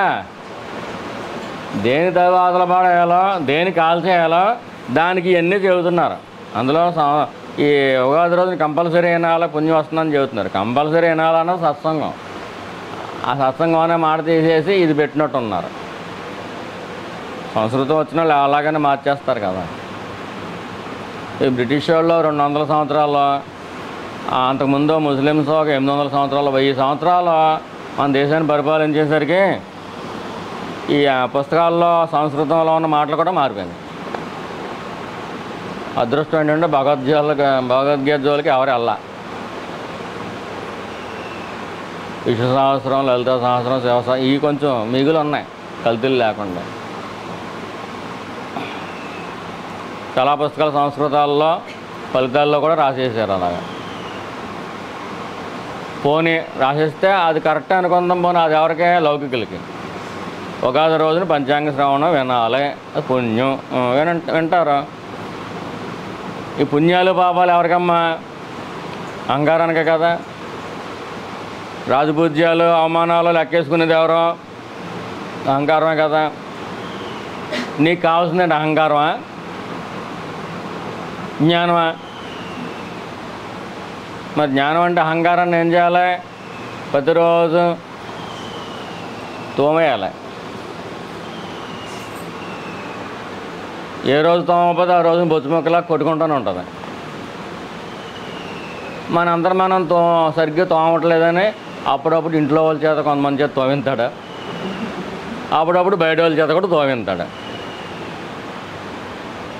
ఇదంతా తోముడు సెక్షన్ అని తెలియక మనం బయట వాళ్ళ మీద, ఇంట్లో వాళ్ళ మీద పెద్ద పెట్టుకోవాలండి. తప్పదు కదా, బంధం ఉంది కదా. అంచేత బయట వాళ్ళ మీద మనం ద్వేషభావం పెట్టుకుంటాం.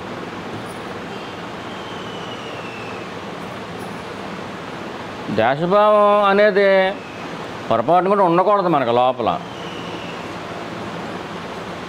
మనం మోక్షం పొందాలంటే మొట్టమొదటి లక్షణమే, పోగొట్టుకోవాల్సిన లక్షణం ఏంటి, ద్వేషం. అంచేత భగవద్గీతలో భక్తి యోగంలో చెప్పబడినటువంటి మొట్టమొదటి లక్షణం ఏంటి, అద్వేష్ట సర్వభూతానాం. మీకు ఎంత అపకారం చేసినా కానీ అన్ని ద్వేషించొద్దు. స్వయాన కామంతోటి కళ్ళు మూసిపోయి తీసుకెళ్ళిపోయిన తన భార్యని తీసుకెళ్ళిపోయినా కానీ రావణాసురుడి మీద రాముడికి ద్వేషం లేదు. బండమూతులేని తిట్లా, మర్యాదగా మాట్లాడాడు. మనమైతే బండబూతులు తిట్టేస్తాం. అంత పెద్ద తప్పు కాదు, చిన్న చిన్న తప్పులు చేసినా మనల్ని మామూలుగా మన పట్ల మర్యాదగా మాట్లాడట్లేదు అనుకోండి, మనం కూడా వాళ్ళతో అమర్యాదగా మాట్లాడుతాం. అంటే ఈ నోరు ఉంది కదా, ఇదో మిషన్ అనమాట. మర్యాదగా మాట్లాడడం వాళ్ళు మర్యాదగానో, అమర్యాదగా మాట్లాడాలి అనుకుంటాం. మరి రాముడు మనకు ఆదర్శం అయితే ఈ మిషన్ సాత్వికమైన ఆహారాన్ని భుజించాలి, సాత్వికమైన మాటలే మాట్లాడాలి. మృదు భాషణం, ప్రియ భాషణం, అలాగే ముందు పలకరించడం.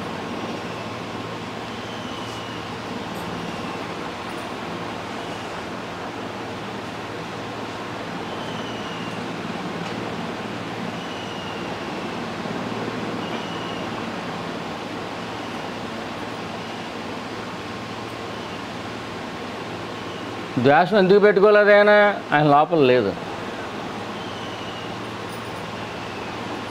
మన లోపల ఉందా లేదా, ఉంటుంది. ఎంతకాలం ఉంటుంది? ఈ దుంప ఉంది కదా, ఏంటి సిలగడ దుంప అది, చామ దుంప, ఏం దుంప అది? ఒక వేరు. ఏంటమ్మా దాని పేరు? అహంకారం. ఈ దుంప ఉన్నంతకాలం అది ద్వేషం పెట్టుకోకుండా ఉండలేదు. అది అంచేత ఆ దుంపను బాగా రోజు అరగదీయాలి. అదే మంత్రం. ఇప్పుడు మంత్రం తీసుకున్న వాళ్ళు ఒకే రకంగా మాట్లాడేసి, తీసుకున్న వాళ్ళు ఒక రకంగా మాట్లాడేస్తే అంటే మంత్రం వాళ్ళు చేస్తున్నారా చేయట్లేదా? చేయట్లేదా? ఒకవేళ చేస్తున్నారా అనుకోండి, నిజం చెప్పేసుకుందాం. ఒకవేళ చేస్తున్నారా అనుకోండి, రెగ్యులర్గాను మంత్రం అంతా అయిపోయిన తర్వాత దండం పెట్టుకుని ఈ సంవత్సరం అంతా, ఉగాది రోజున అడిగేదండి, ఈ సంవత్సరం అంతా ఏ కష్టాలు లేకుండా చూడు, అయిపోయింది.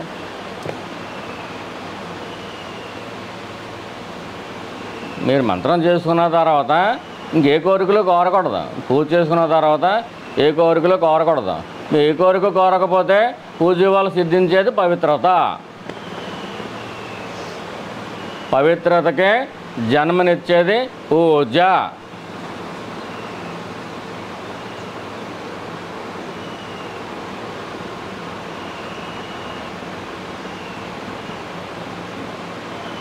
మనం పూజ చేసేది దేనికోసం అమ్మా? మనస్సు పవిత్రత కోసం. దానికోసం మనం చేయాలి. ఇంకో రెండో దానికోసం చేయకూడదు. ఇంకా అది కావాలి, కడుపు నొప్పి వచ్చింది, కాలు నొప్పి వచ్చిందని, కడుపు నొప్పి వస్తే డాక్టర్ దగ్గరికి వెళ్ళు, కాలు నొప్పి వస్తే డాక్టర్ దగ్గరికి వెళ్ళు. ఏదో ఇంట్లో కష్టం వచ్చింది ప్రార్థించు, కావాల్సింది. అది కూడా పద్ధతే ఉంది.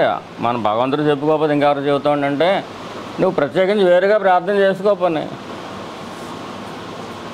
కొంతమంది చేస్తారు కదా, కొన్ని మతస్థులు ఇంక ప్రార్థన బలం ఉంటుంది వాళ్ళకి.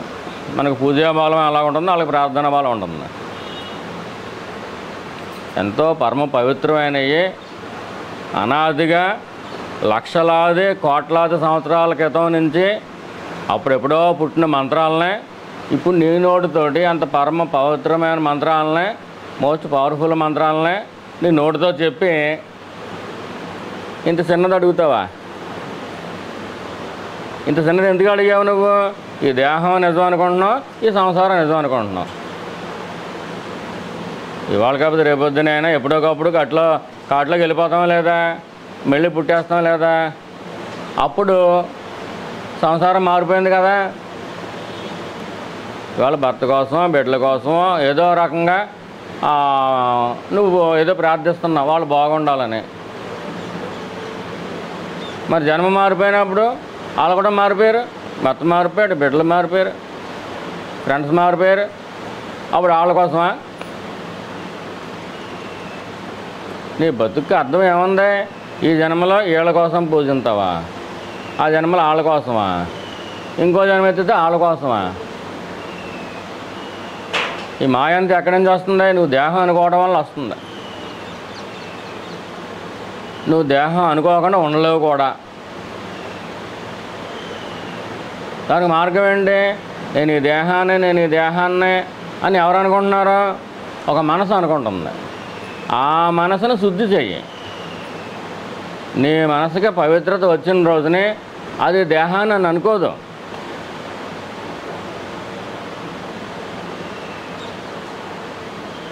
శుద్ధి చేయటమే మంత్రం యొక్క పని, శుద్ధి చేయటమే పూజ యొక్క పని. వేమన గారు ఎవరు అంటారు కదా, చిత్తశుద్ధి లేని శివ పూజలు ఎలా అంటారు అంటే దాని అర్థం ఏంటి? చిత్తం శుద్ధి లేదు మీకు, శివ పూజ చేయటానికి మీరు పనికిరారు అని గెంటేటమా? కాదు. చిత్తశుద్ధి కోసమే శివ పూజ చేసుకో అని అర్థం. అదే దాని యొక్క పరమార్థం అయినప్పుడు అది లేకుండా ఈ శివ పూజ మాత్రం ఎందుకు? శివ పూజ దేనికోసం అమ్మా? పాలాభిషేకం చేయించేసాం, లేకపోతే నెయ్యాభిషేకం చేయించేసాం, లేకపోతే ఇంకోటండి తేనాభిషేకం చేయించేసాం, ఆవు నెయ్యితోటి అభిషేకం చేయించేసాం. ఆ ఫలితాలు కూడా చెప్పేస్తారు. అదంతా లోకం కోసం.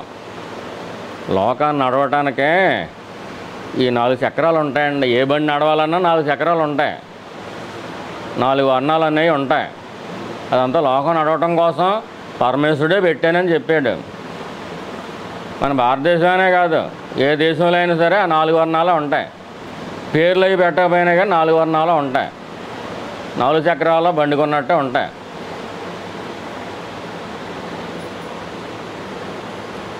ఆ బండి లోకంలో నడక కోసం, లోకంలో నడవాలంటే ఆ బండి ఎక్క ఆ 4 చక్రాలు ఎలాగెళ్తాయి అలా వెళ్తాం. అలాగా అది దేహ ప్రయాణం. అది దాన్ని ఎంతవరకు గౌరవించాలో అంతవరకు గౌరవించు. కానీ దానికోసం బతికితే పోయిన తర్వాత ఈ బండి రక్షించదు. ఈ ప్రయాణం అయిపోద్ది, పోయిన తర్వాత నువ్వు మోక్షంలోకి వెళ్ళవు. దాని నడక అలా వెళ్ళిపోతూ ఉంటుంది. భగవాన్ చెప్పారు కదా, వాళ్ళ అమ్మగారికి చెప్పారు. ఏంటది? ఈశ్వరుడు జీవులను వారి వారి ప్రారబ్ధములను బట్టి ఆడించుచున్నాడు. ఇదొక్కటి అర్థమైతే సరిపోద్ది.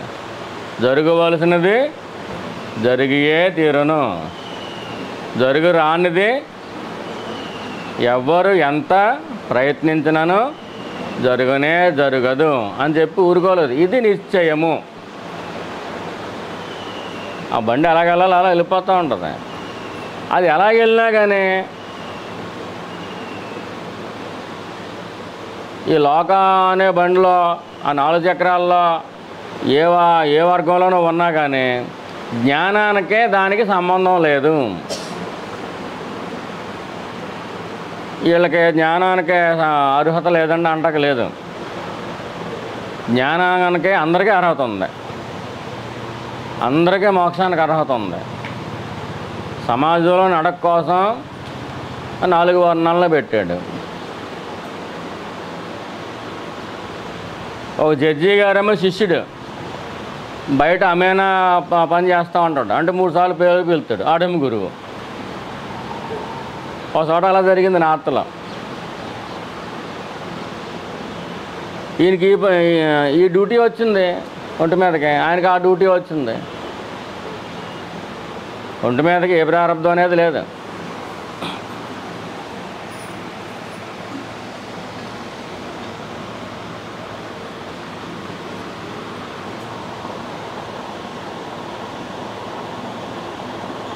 పొట్ట కోసం పని చేసుకునే వాళ్ళందరూ కూలోళ్ళేనమ్మా. దేనికోసం? పొట్ట కోసం పని చేసుకునే వాళ్ళు అందరూ కూలోళ్ళే. అంటే ఫలితం ఆశించే వాళ్ళందరూ కూలోళ్ళే. మేము గురువులం కదా, మేము కూలోళ్ళమే.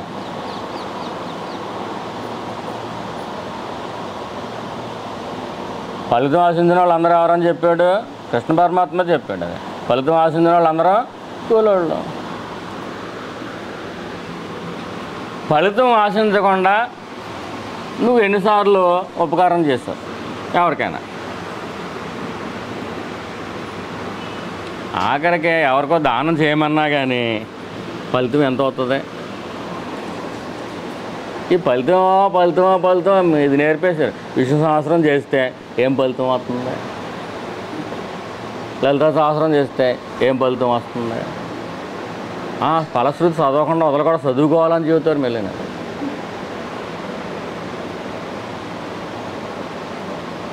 అలా ఆ లలిత చదివినంతసేపు ఫలితం మీద దిస్తే, అమ్మవారి మీద దిష్టి లేదు. ఈ ఫలితాన్ని ఆశించే వాళ్ళందరూ ఎవరని చెప్పాడు? కూలోళ్ళు.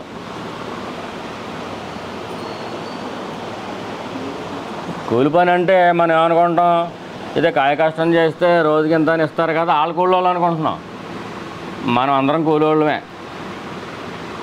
పేరు మాత్రం అందమైన పేరు. ఏంటి? ఎంప్లాయీస్. పేరు అందమైన పేరు, కానీ అందరూ కూలోళ్ళమే. ఏం చేత? ఫలితాన్ని ఆశిస్తున్నావు. నువ్వు ఫలితం ఆశించకుండా ఏ రోజు ఏ మంచి పని చేసావు ఒక బుక్ తీసుకుని రాయి. ఒక పేజీ అన్న నిండుతుందో లేదు చూడు. ఇవాళ ఉగాది కదా, చాలామంది జనవరి ఫస్ట్కి వేసేస్తారు ప్లాన్లు. రేపటి నుంచి సిగరెట్ కట్ట, మందు కట్ట, రోజు వాకింగ్ చేసేయాలి, ఎన్ని వేసేసుకుంటారు జనవరి ఫస్ట్కి. అర్ధరాత్రి 31 శుభ్రంగా తాగేస్తారో, తెల్లారి ఎప్పుడో 2ంటికి లేస్తారు.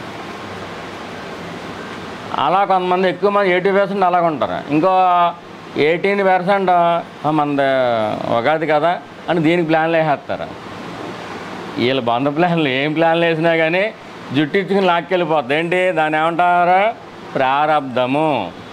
ఈశ్వరుడు జీవులను వారి వారి ప్రారబ్ధములను బట్టి ఆడించుతున్నాడు. భగవాన్ అందంగా ఆడించుతున్నాడు అని చెప్పారు. మా గురువుగారు అయితే జుట్టు పట్టుకుని ఈడ్చుకుని వెళ్ళిపోద్దంట. కొంచెం బరువుగా చెప్పారు. మన జుట్టు ఇచ్చుకుని ఒక మహాబలవంతుడు మన జుట్టు ఇచ్చుకుని నాకెళ్ళిపోతున్నారు అక్కడ ఏం చేస్తాం మనం? వెళ్ళిపోక తప్పదు కదా.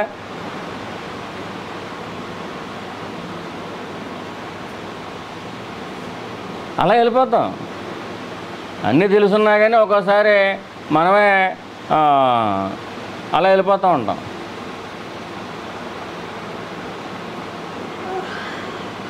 అండి మనం అందరూ చుట్టుపక్కల వాళ్ళందరూ సాధకులు అనుకుంటున్నారు.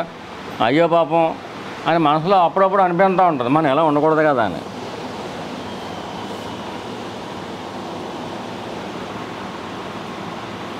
ఆవిడ మైండ్ ఏంటో తెలియాలంటే ఇంట్లో వాళ్ళు ఎవరు లేనప్పుడు, ఆవిడ అక్కడే ఉన్నప్పుడు తలుపులు వేసుకుని ఏం చూస్తున్నారో చూసుకోండి. ఆవిడ బుద్ధి ఏంటో బయటపడిపోతాయి. లెదర్ బిజినెస్ ఉంటుంది, తోలు వ్యాపారమే. తోలు వ్యాపారం ఇవాళ అండి అలాగంటున్నారా? తప్పు అంటే నీకు మోక్షం కావాల్సి ఉంటే తప్పది, కానీ అలా ఉండకుండా ఉండలేరు ఏ సాధకులైనా. కారణం ఏంటి? ఇవాళ సాధన మొదలెట్టావా, ఎన్ని జన్మల నుంచి వస్తుందా అలవాటు లెదర్ బిజినెస్. చీమగా పుట్టినా, దోమగా పుట్టినా, ఏనుగుగా పుట్టినా, పాముగా పుట్టినా, ఇవాళ ఏదో మానవుడిగా పుట్టేసామని చెప్పి ఆ బిజినెస్ మానేయమంటారా? ఎన్ని జన్మల నుంచి వస్తుందా అలవాటు? ఏ అలవాటమ్మా? ఈ లెదర్ బిజినెస్ ఎన్ని జన్మల నుంచి వస్తుంది? అంత సీనియారిటీ ఉంది దానికి. కొన్ని లక్షల సంవత్సరాల అలవాటు ఉంది. కొన్ని లక్షల సంవత్సరాల అలవాటుని ఇవాళ ఏదో మంత్రం తీసేసుకుని ఏదో పూజ చేసేసుకుని దండం పెట్టేసుకుని అంటే నువ్వు పూజ గదిలో ఉన్నావా, నీ జోలికి రాను, నువ్వు చేసుకో అంటది. పూజ గదిలో బయటికి రాకుండా ఉంటావా, నువ్వు అక్కడే ఉంటావా, చూస్తానంట.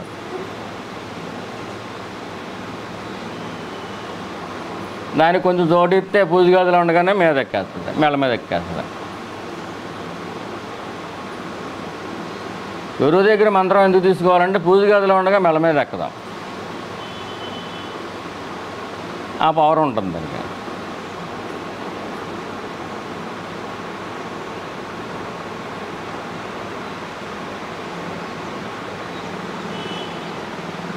మన కళల్లో కామం ఉందా, మోహం ఉందా, క్రోధం ఉందా, లోపం ఉందా, ఏముందా అనే అది మామూలుగా కొంచెం సాధన చేస్తేనే తెలిసిపోద్ది.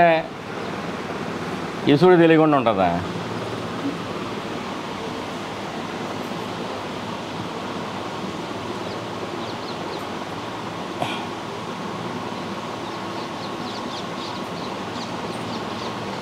ఈ చెడు అలవాటు, ఈ దేహమే నేను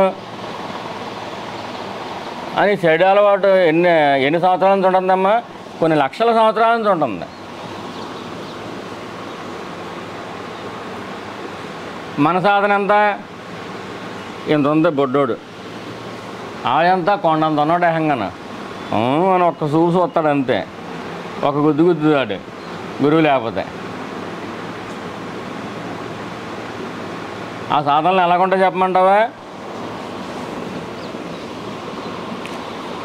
చేస్తే వరసెట్టి ఫుల్గా చదివేస్తారు మంత్రాలన్నీ ఒకసారి. దీపం కొండెక్కిపోయినా కానీ మెల్లి నూనె వేసేస్తారు. ఈరోజు ఖాళీ దొరికింది తెగ చేసేస్తారు. మన్నాడు పొద్దున్నే లెగరా, పొద్దున పూజ చేసేస్తారా, నైట్ సెలఫోన్ చూసేస్తారా, పొద్దున్న లేగలేరు. ఇవాళ లెగలేకపోయాములే సాయంత్రం వచ్చిన తర్వాత చేసుకుందాం డ్యూటీ అయిన తర్వాత అనుకుంటారు. సాయంత్రం ఏమో అక్కడ పని ఎక్కువ తగులుతుంది, లేట్ అయిపోద్ది. ఆ రోజు అంత ముందు రోజేమో యజ్ఞం చేసినట్టు చేసేస్తారు.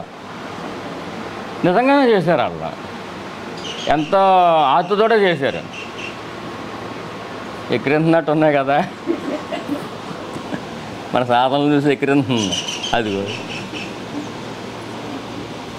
దేవతలు ఎక్కిరిస్తున్నట్టుగా ఉంది.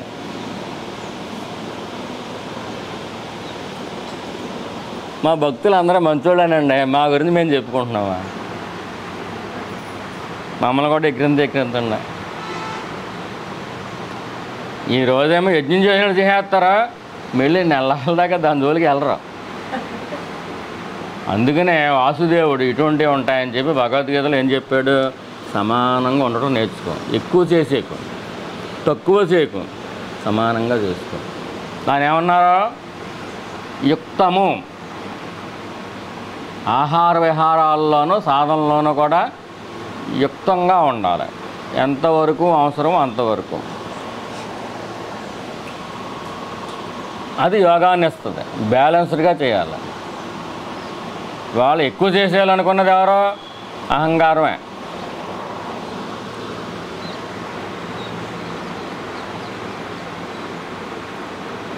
ఒకడున్నాడమ్మా,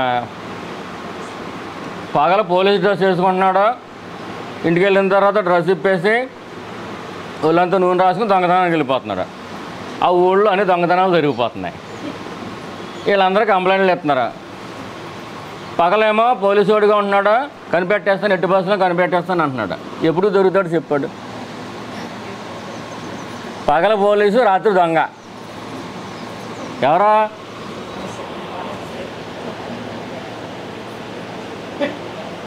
పగలేమో పోలీసు, రాత్రి ఆడే దొంగ. వీడంట సాధన చేసేస్తాడంట. అంటే ఆడినాడు పట్టేసుకుంటాడా ఎప్పటికైనా? ఆడిన ఆ ఊళ్ళోంచి ట్రాన్స్ఫర్ చేస్తేనే కానీ ఆ దొంగ గోల పోదాం అని చేత ఈయన మొత్తం తీసేయాలి. అహంకారాన్ని ఏం చేయాలి? తీసేయాలి. తీసేయాలంటే పరమేశ్వరుడు అనుగ్రహం రావాలి.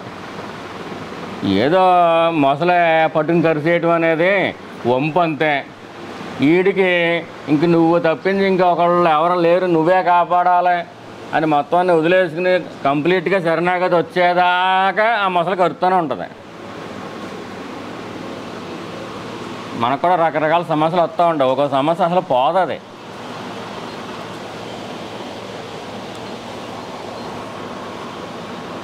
మీకు నచ్చదు కానీ ఒక మాట చెప్పాలి, అసలు ఏ కష్టం లేని జీవితం ఏంటి? మీకు నచ్చదా? ఏ కష్టం లేని జీవితమే.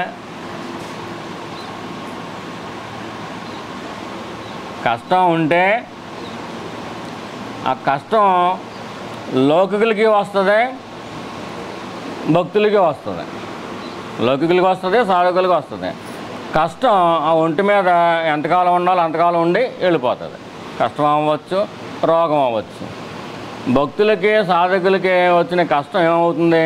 ఆడు 3 రోజులు మంచం మీద పడుకుంటే నువ్వు 1 రోజు పడుకుంటావు, 2 రోజులు కాల్సి వచ్చినాయి. ఇంకోటండి, ఆ కష్టం కింద ఆడే పడ్డాడో అది వెళ్ళిపోయింది. కానీ ఈ కష్టం వీడి మనసులో ఉన్న వంకరల్ని సరిచేసి వెళ్తుంది. భక్తులను సాధకులు అయితే కనుక ఈ కష్టం వల్ల మనసులో వంకరలు సరిచేసి వెళ్తుంది. అంటే గుణంలో మార్పు తెస్తుంది. అంచేతే గుణపాఠం అంటారు. గుణపాఠాలు ఎవరు నేర్చుకుంటారో? సాధకులు నేర్చుకుంటారు. వీళ్ళకి వస్తుంది కష్టం, వీళ్ళకి వస్తుంది.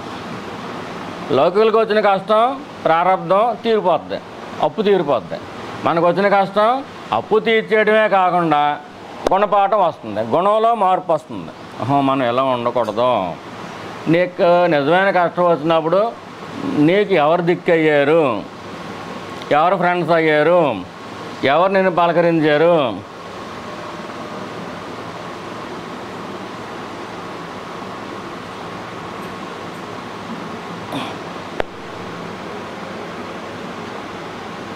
అప్పటి వరకు రాసుపోసి తిరిగిన వాళ్ళందరూ కూడా నిజమైన కష్టం వచ్చినప్పుడు అసలు ఎక్కడా కనపడరు, చుట్టుపక్కల ఎక్కడ ఎదుగుదామన్నా దొరకరు. భగవంతుడు పంపిస్తాడు నీకు, భగవంతుడు పంపిస్తేనే వాళ్ళు వస్తారు, నీ కష్టాన్ని తీసి అవతల పడేస్తారు. వాళ్ళల్లో నువ్వు భగవంతుని చూసుకో. వెళ్ళి వాళ్ళకి ఎప్పుడు రుణం తీర్చాలని చెప్పి చూసుకుంటూ ఉండు. నీకు అవకాశం ఇస్తాడు, తీర్చేసుకో. రుణపడి ఉండకూడదు ఎవరికి.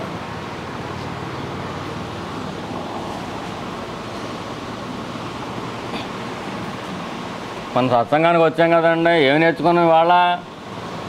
మర్చిపోయామా? పాఠం ఎక్కువైపోయినా మర్చిపోతాం. మీరు ఎన్ని చెప్పండి, ఇవాళ ఉగాది కాబట్టి పుణ్యం కోసం వచ్చామంటారా? కానీ అది కూడా మంచిదే. కానీ పూజను మీరు మోక్షం కోసమే ఉపయోగించాలి అని మాత్రం గుర్తుపెట్టుకోండి. నిత్య పూజ చేసుకున్న వాళ్ళే ఉన్నారు ఎక్కువ మంది. నిత్య పూజ వల్ల మీకు పవిత్రత సిద్ధించాలి. అలాగే నిత్యం మంత్రం చేసుకునే వాళ్ళు ఉన్నారు ఎక్కువ మంది. ఈ మంత్రం వల్ల మీకు చిత్తం శుద్ధి అవ్వాలి. శవ పూజ వల్ల ఏం సిద్ధించాలి? చిత్తం శుద్ధి అవ్వాలి. ఆ చిత్తం శుద్ధి అయితే మీ లోపల నుంచి ఆనందం వస్తుంది. ఒక రకమైన ఆనందంతో ఎప్పుడు చన్ను పిల్లలు ఎలాగైతే గంతులేస్తూ ఉంటారో అలాగా లోపల నుంచి ఆనందం వస్తుంది. మీకు ఇంకా ఆ మంత్రం సిద్ధించట్లేదు, లేదా మీరు పూజ ఇంకా ఏదో కోరుకుంటున్నారో అని అంటే అర్థం ఏంటంటే మీ ముఖాలు ఎప్పుడు చూసినా అలా ఎలా ఆడుతూ ఉంటాయి అంతే. దేభ్యం మొఖాలు అంటారు కదా, కొన్ని దాక మొఖాలు, కొన్ని దేభ్యం మొహాలు, కొంతమంది అయితే చిలకడదుంప కాలిపోయిన చిలకడదుంప మొఖాలు.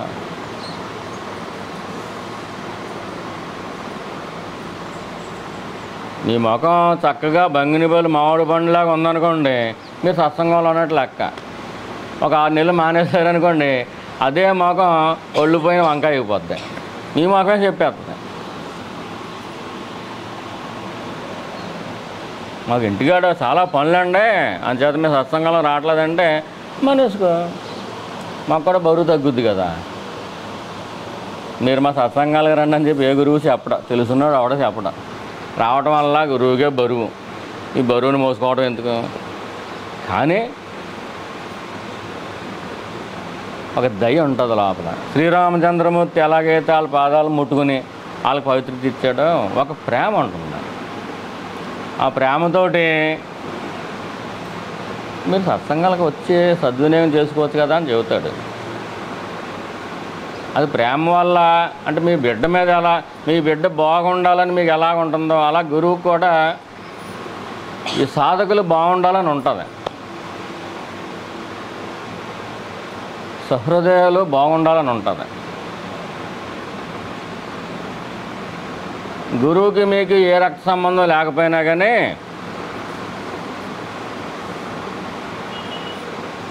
మీకు కంటికి కనిపించిన బంధం మీ బిడ్డగా మీకు ఉంటుంది కదా, పేగు బంధం ఉంటుంది కదా, రక్త బంధం. అటువంటిది ఏదో ఒకటి ఉంటుంది. ఏంటి? గురువుకి మీ మీద.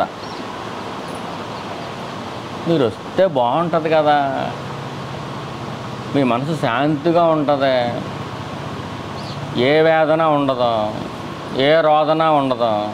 రోధించే టైం వచ్చినా కానీ పైకి నటిస్తారో లోపల శాంతిగా ఉంటారు. అదే కదా మనకు కావాల్సింది. పైకి అందరితో పాటు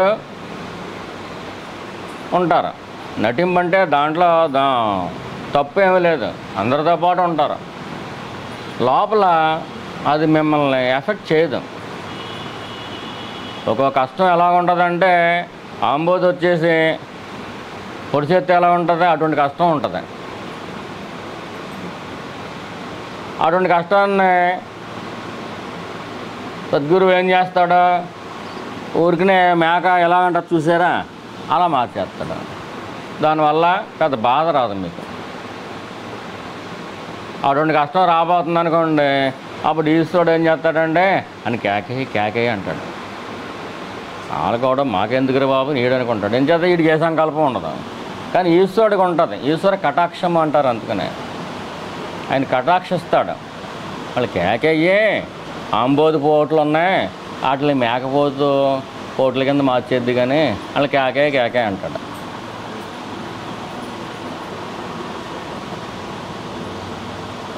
రామకృష్ణ పరమంతట ఆయనే మీరు రండి అని అడిగేవాడు, సత్సంగానే రండి అని అడిగేవాడు పాపం. మన భగవాన్ అయితే డోంట్ కేర్, ఎవరిని అడిగలే అలాగా. ఎవరో వచ్చి వెళ్ళారు, మీరు నమస్కారం పెట్టలేదు, ఎవరో రాష్ట్రపతి ఎవరో వచ్చి వెళ్ళారంట. ఈయన ఆ గొజ్జు పెట్టి కూర్చున్నాడు, ఎలా కూర్చున్నాడు అంతే. వాళ్ళు నమస్కారం పెట్టుకున్నారు, కనీసం ఇలా తలకాయ కూడా ఊపలేదంట. వాళ్ళు నమస్కారం పెడితే వాళ్ళు వచ్చారు వెళ్ళారు. ఒకళ్ళిద్దరు ఏదో ప్రశ్నలు అడిగారు. మనం గుడిలోకి దండం పెట్టుకుంటాకి వెళ్తాం కదా, మన ఎంత గొప్ప వాళ్ళం అంటే ఆయన రాగి అయిపోయాడు అదృష్టం కొద్దీ. ఆయనే మనిషి కింద ఉన్నాడు అనుకోండి, ఇలా తలకాయ అయినా ఊపలేదు అని అనుకుంటాం. మనం చూడలేదు, నేను పలానా కోరుకున్నాను, కనీసం ఇలా ఊపలేదు, లేకపోతే ఇలాగ అనలేదు. ముందేమో ఇలా ఊపలేదు అనుకుంటాం, తర్వాత ఇలాగ అనలేదు అనుకుంటాం, తర్వాత ఇలా పెట్టలేదేంటి, నేను నమస్కారం పెట్టాను ఆయనకి, నమస్కారానికి నమస్కారం, ప్రతి నమస్కారం సంస్కారం, దేవుడికి సంస్కారం లేదు అని చెప్తాం మనం. ఏం చేద్దాం, మన లోపల దెయ్యాలు. అలా అనుకున్నా పర్లేదని చెప్పి ఆయన అసలు ఏమనేవాడు కాదు. ఎవరైనా నమస్కారం పెడితే కనీసం వాడు చూసేవాడు కూడా కాదు. ఎప్పుడు ఆ గిరిని అలా చూస్తూ ఉండేవాడు. ఎప్పుడైనా మంచినీళ్ళు తాగినప్పుడు ఎలాగో తాగేవాడు, చూడాలనిపిస్తే భక్తులను చూసేవాడు. అంతేగాని ఎప్పుడు ఎవరికి అన్నం పెట్టేవాడు కాదు. ఇలా పెట్టట్లేదని చెప్పి అంత పెద్ద ఆయన వచ్చారు, మీరు కనీసం నమస్కారం పెట్టలేదు అంటే, భగవాన్ నమస్కారం పెట్టండి పక్కోడు అన్నాడు. ఆడేమన్నాడు, కనీసం ఇప్పుడు వాళ్ళు నమస్కారం పెడితే కనీసం తలకాయన్న ఊపాలి కదండి అన్నారు. చూసారు ఒక పావు గంట 20 నిమిషాలు నడిచింది. ఇద్దరు మాట్లాడేసుకుంటున్నారు భగవాన్ ఇక్కడ.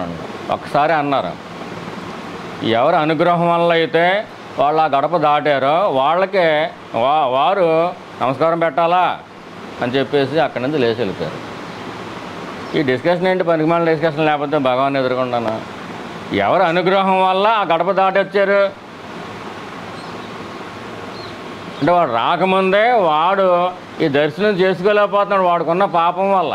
ఆ పాపాన్ని భగవాన్ మింగేశారు. అది ఒంటి మీద ఏ క్యాన్సర్ కింద భవిష్యత్తులో వస్తుంది. ఆడు పాపాలు తీసేసి ఆ గేటు దాటే అర్హతను కలగజేసేవాడు ఎవడో భగవాన్. ఎవరు అనుగ్రహం వల్ల ఆ గడప దాటి లోపలికే రాగలిగారో వారు నమస్కారాలు పెట్టాలా అని చెప్పేసి అక్కడి నుంచి లేచి అరుణాచలం కొండెక్కేశారు. అంటే వీళ్ళకి అర్థం, వీళ్ళు డిస్కషన్ పెంచుకుంటున్నారు. ఒక్కొక్కసారి అలా బయట పడితేనే కానీ అర్థం కాదు. అంత ఆ స్థితిలో ఉన్నారు వాళ్ళు. అదే స్థితితో మనం చెప్పలేం.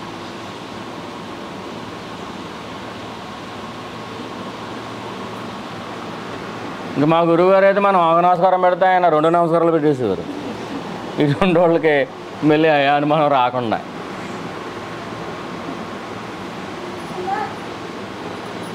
మనకున్న పవిత్రతను బట్టి ఒక జ్ఞానం అర్థమవుతాడు ఎప్పుడూ కూడా. కానీ ఇప్పుడు వెంకన్న బాబు దగ్గరికి వెళ్ళిన తర్వాత ఇలా కళ్ళు మూసుకుని పెట్టుకుంటారు కదా. అదేంటి అక్కడ కళ్ళు తెరిచి చూడాలి, ఎలా ఏం చూసేస్తావు నువ్వు ఆయన్ని? కళ్ళు మూసుకున్నా కానీ నువ్వు అక్కడికి వెళ్ళింది నువ్వు ఆయన చూడటానికి కాదు, ఆయన నిన్ను చూడటం కోసం అని చెప్పి కళ్ళు మూసుకున్నా కానీ పరమేశ్వరం నువ్వు హృదయంలో ఉన్నావు అని ఏదో జన్మలో సాధన చేశాడు కాబట్టి ఆ ఎదురుగుండా ఉన్నావు, నువ్వు నా లోపల ఉన్నా, నా లోపల నువ్వు తెలియబోడు అని అర్థం. ఏదో అని అడుగు.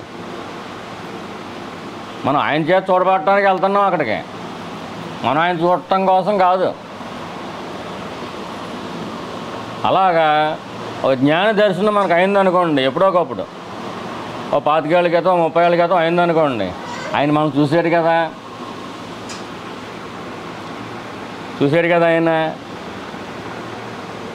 మనకి ఆయన చెప్పిన మాటని అర్థం చేసుకునే స్థాయిలోకి తీసుకురావడానికి 25-30 ఏళ్ళు ఆయన కృషి చేస్తాడు. ఆ చూపు అంత గొప్పదే, ఆయన చేత చూడబడటం అంత గొప్పదే. పాలకొల్లు అయిన ఒక ఆయన వెళ్ళారు. భార్య ఏమో భగవాన్ భక్తురాలు. ఆయన దగ్గరికి వెళ్ళేసరికి కళ్ళంటే నీళ్ళు వచ్చేస్తున్నాయి. అలా కళ్ళు మూసుకుపోయి సమాధిలోకి వెళ్ళిపోయింది. ఈ పిచ్చది అలాగే భక్తి పిచ్చ ఎక్కువ పట్టుకుంది దేనికి అనుకున్నాడు మొగుడు. సరే తను చెప్పుకున్న తర్వాత 1 గంట 2 గంటలు లేచి వెళ్ళిపోయారు. మన పాలకొల్లో ఎట్టెంకడ ఉన్నాడు కదా, అలా గొసి పెట్టి కూర్చున్నాడు. ఈయన చూస్తాక ఎంత లెక్క తీసుకొచ్చా మద్రాసు అన్నాడు. అవి కళ్ళు పోతాయండి అలా అనకండి మీరు అంది. అంటే ఆడికి అంతే ఉంది అర్హత. అది ఎట్టెంకడ ఉన్నాడు కదా, ఆడికి వెళ్ళి గొసి పెట్టి కూర్చున్నాడు అంతే. ఈయన చూస్తాక ఎంత లెక్క తీసుకొచ్చావు అంటే ఆయనకి ఏంటి, పెద్ద జటా చూడటం ఉండాలి, చేతిలో ఏంటి ఏముండాలమ్మా త్రిశూలం ఉండాలి, మొత్తం ఒళ్ళంత నామాలు ఉండాలి. ఆడు అటువంటి వాళ్ళ సహవాసంలో ఎక్కువ తిరుగుతున్నాడు. అంచేత ఆడు అలా తప్పింది ఇంకెలా అనుకుంటాడు, పవిత్రత లేదు. ఆడికి భగవాన్ అర్థం కావడానికే 25-30 సంవత్సరాలు పట్టిందని చెప్పాడు. ఆయనే స్వయంగా ఓ పుస్తకం రాసిన తర్వాత అది వెలుగులోకి వచ్చింది. ఒకప్పుడు నేను భగవాన్నే ఎలా అనుకున్నాను, ఒక 25-30 ఏళ్ళ పాటు ఇంకా ఎడాపేట కొట్టడమే. అంటే ఏంటి, ఆయన చూపు వీడి మీద పడింది.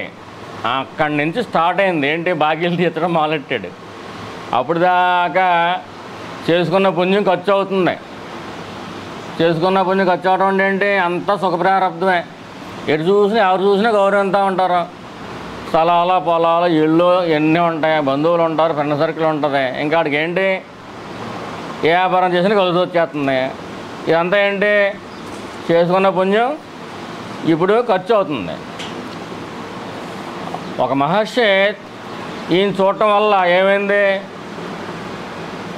చేసుకున్న పాపం ఖర్చు అవడం మొదలెట్టింది. అంతే ఏడాపేడా దెబ్బలే, నమ్మిన వాళ్ళందరూ మోసాలు చేయటం. ఈ మనుషులు ఏంటి అని తెలియడం కోసం వాడికి 25 ఏళ్ళు 30 ఏళ్ళు పట్టింది. ఆ తర్వాత ఆయన ఓ బుక్ రాసాడు. మా ఆవిడ తీసుకెళ్ళింది, దాని పోరు పడలాకి వెళ్ళాను, ఇంత మాట అన్నాను భగవాన్ నేను. కానీ జీవితంలో 25 సంవత్సరాలు ఇంకా మామూలు కష్టాలు కదా నాయి.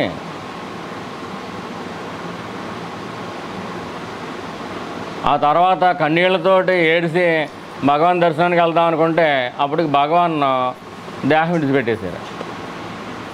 ఒక మహాత్ముని దర్శించుకోవడం వల్ల ఈడి పుణ్య ప్రారంభం ఇంకా జీవితాంతం ఉండేమో తెలీదు. ఆ పాప ప్రారంభం ఖర్చు అయిపోయింది. ఆయన ఎంత తినేస్తే వీడికి ఎంత మిగిలితే అది పడ్డాడు ఆ 25 ఏళ్ళ దుఃఖం. వాడికి ఒక 90% దుఃఖరాశి అంతా భగవాన్ పీల్ చేసుకున్నాడు. ఒక 10% వీడి ఒంటి మీదకి వచ్చింది. అంత గొప్ప ఉపకారం తల్లి చేస్తుందా, తండ్రి చేస్తాడా, గురువు చేస్తాడా, ఎవరు చేస్తారు అసలు? అటుండోడంట దండం పెట్టాలంట. అంటే భగవాన్ మహర్షి అని తెలిసినా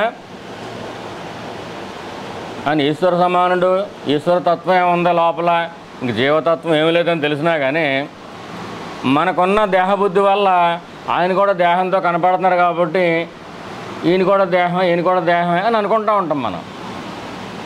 అంచేత అక్కడి నుంచి వస్తుంది పెద్ద ఆయన పెద్ద ఆయన వచ్చాడు, నమస్కారం పెడితే నష్టం ఏంటి భగవాన్ అడిగారు. ఇంకా ఒక 20 నిమిషాలు చూసిన తర్వాత వీళ్ళు బాధపడలేక ఉన్నాడు. ఎవరు అనుగ్రహం వల్ల గడప దాటాడు, ఆ గడప ఎవరు దాటగలరు అసలు? ఇంచేదంటే ఆడు కోవిడ్ పేషెంట్ అనుకోండి, ఆ గడప దాటి మనం రానిస్తామా? ఎందుకు రానవ్వు? అని నన్ను పట్టుకుని ఉన్నాయి, ఆడు వచ్చాడా మనకు పట్టుకుంటా. అంచేత భగవాన్ ఏం చేశారు, ఆ గడప దాటకముందే ఈ భక్తురాలను దృష్టిలో ఉంచుకొని, ఎవరు భగవాన్ అంటే బాగా అత్యంత ఇష్టం కదా ఈ భక్తురాలకి, ఈ భార్య కోసం ఆ భర్త యొక్క పాపాలను ఈయన తిన్నాడు, భక్తురాల కోసం తిన్నాడు. మరి ఒక్కతో రాలేదు కదా.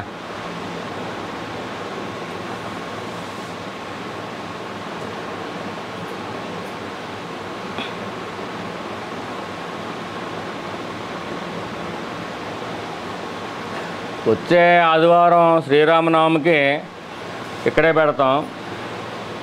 ప్రతి శ్రీరామనవమికి తేజయ్య గారి ఇంట్లో పెడుతున్నాం. వారి కోరిక మీద ఇక్కడే పెడుతున్నాం. ఆ పై ఆదివారాలన్నీ కూడా భక్తులు ఎవరు పిలిస్తే నౌక తీసుకెళ్ళిపోతుంది. ఆ గృహం అంత పావనం అవుతుంది. ఇప్పుడు మీకు అర్థమయ్యేలా చెప్పాలంటే, ఇప్పుడు ఒక గదిలో రోజు పూలాపురం చేసేవాడు రకరకాల పుష్పాలన్నీ ఒక గదిలో పెడుతున్నాడు అనుకోండి, ఆ పువ్వులన్నీ తీసేసినా కానీ ఆ గది గోడలకి ఏమంటుకుంటుంది, ఆ గాలికి పువ్వుల వాసనే ఉంటుంది. అలాగే పవిత్రత యొక్క వాసన మనకి ఇంకా మన ముక్కులకి తెలుస్తలేదులేండి. మనకు ఆవకాయ పచ్చడి వాసన తెలుస్తుంది, అలా చికెన్ వాసన తెలుస్తుంది, మటన్ వాసన తెలుస్తుంది, బిర్యానీ వాసన తెలుస్తుంది. పవిత్రత అనేది ఆ వాసన మన ముఖ్యంగా తెలియట్లే. ఆ తెలిసే రోజు వచ్చేదాకా కూడా మనం సాధన చేయాలి. భౌతికమైన పదార్థాల్లోంచి వచ్చే వాసన మనకు తెలుస్తుంది. ఎక్కడ దాకా ఎందుకండి, మీరు అందరూ నరులే కాదా, నరవాసన ఉంటుంది. మీరు ఎలా వాసన చూసుకుని మీకు తెలుస్తుందా? తెలియదు. ఎవరి వాసన తెలియదు. ఎప్పుడో స్నానం చేయనప్పుడు ఎప్పుడో మురికి వాసన తప్పించి నరులకి నరవాసన, పిల్లులకి పిల్లి వాసన, కుక్కలకు కుక్క వాసన, ప్రత్యేకించి వాసన ఉంటుంది. మీరు నరులు కాని స్థితిలోకి వెళ్ళిపోయినప్పుడు మీకు నరవాసన స్పష్టంగా తెలుస్తుంది. ఇప్పుడు కథల్లో చెబుతారు కదా, పెద్ద అడవి ఉంది, ఆ చెట్టు మీద రాక్షసుడు ఉన్నాడు, దెయ్యం ఉంది, ఆ అడవిలోకి కొంతమంది వెళ్ళారు, వాడికి వెంటనే ముక్కులోకి వాసన వచ్చేసింది. ఎక్కడ నరవాసన అనుకుంటే ఆ రాక్షసుడికి నరవాసన తెలుస్తుంది. నరుడు కానివాడికి నరవాసన తెలుస్తుంది. మీరు కావాల్సింటే మరీ దగ్గర గంట పెట్టుకుని చూడక్కర్లేదు, కానీ మళ్ళీ ఇన్ఫెక్షన్లు గట్ట రాకుండా. కుక్కలకు కుక్క వాసన, పిల్లులకి పిల్లి వాసన, ఆవుల దగ్గర ఆవు వాసన, గోవు వాసన ఎలాగైతే ఉంటుందో నరులకి నరవాసన ఉంటుంది.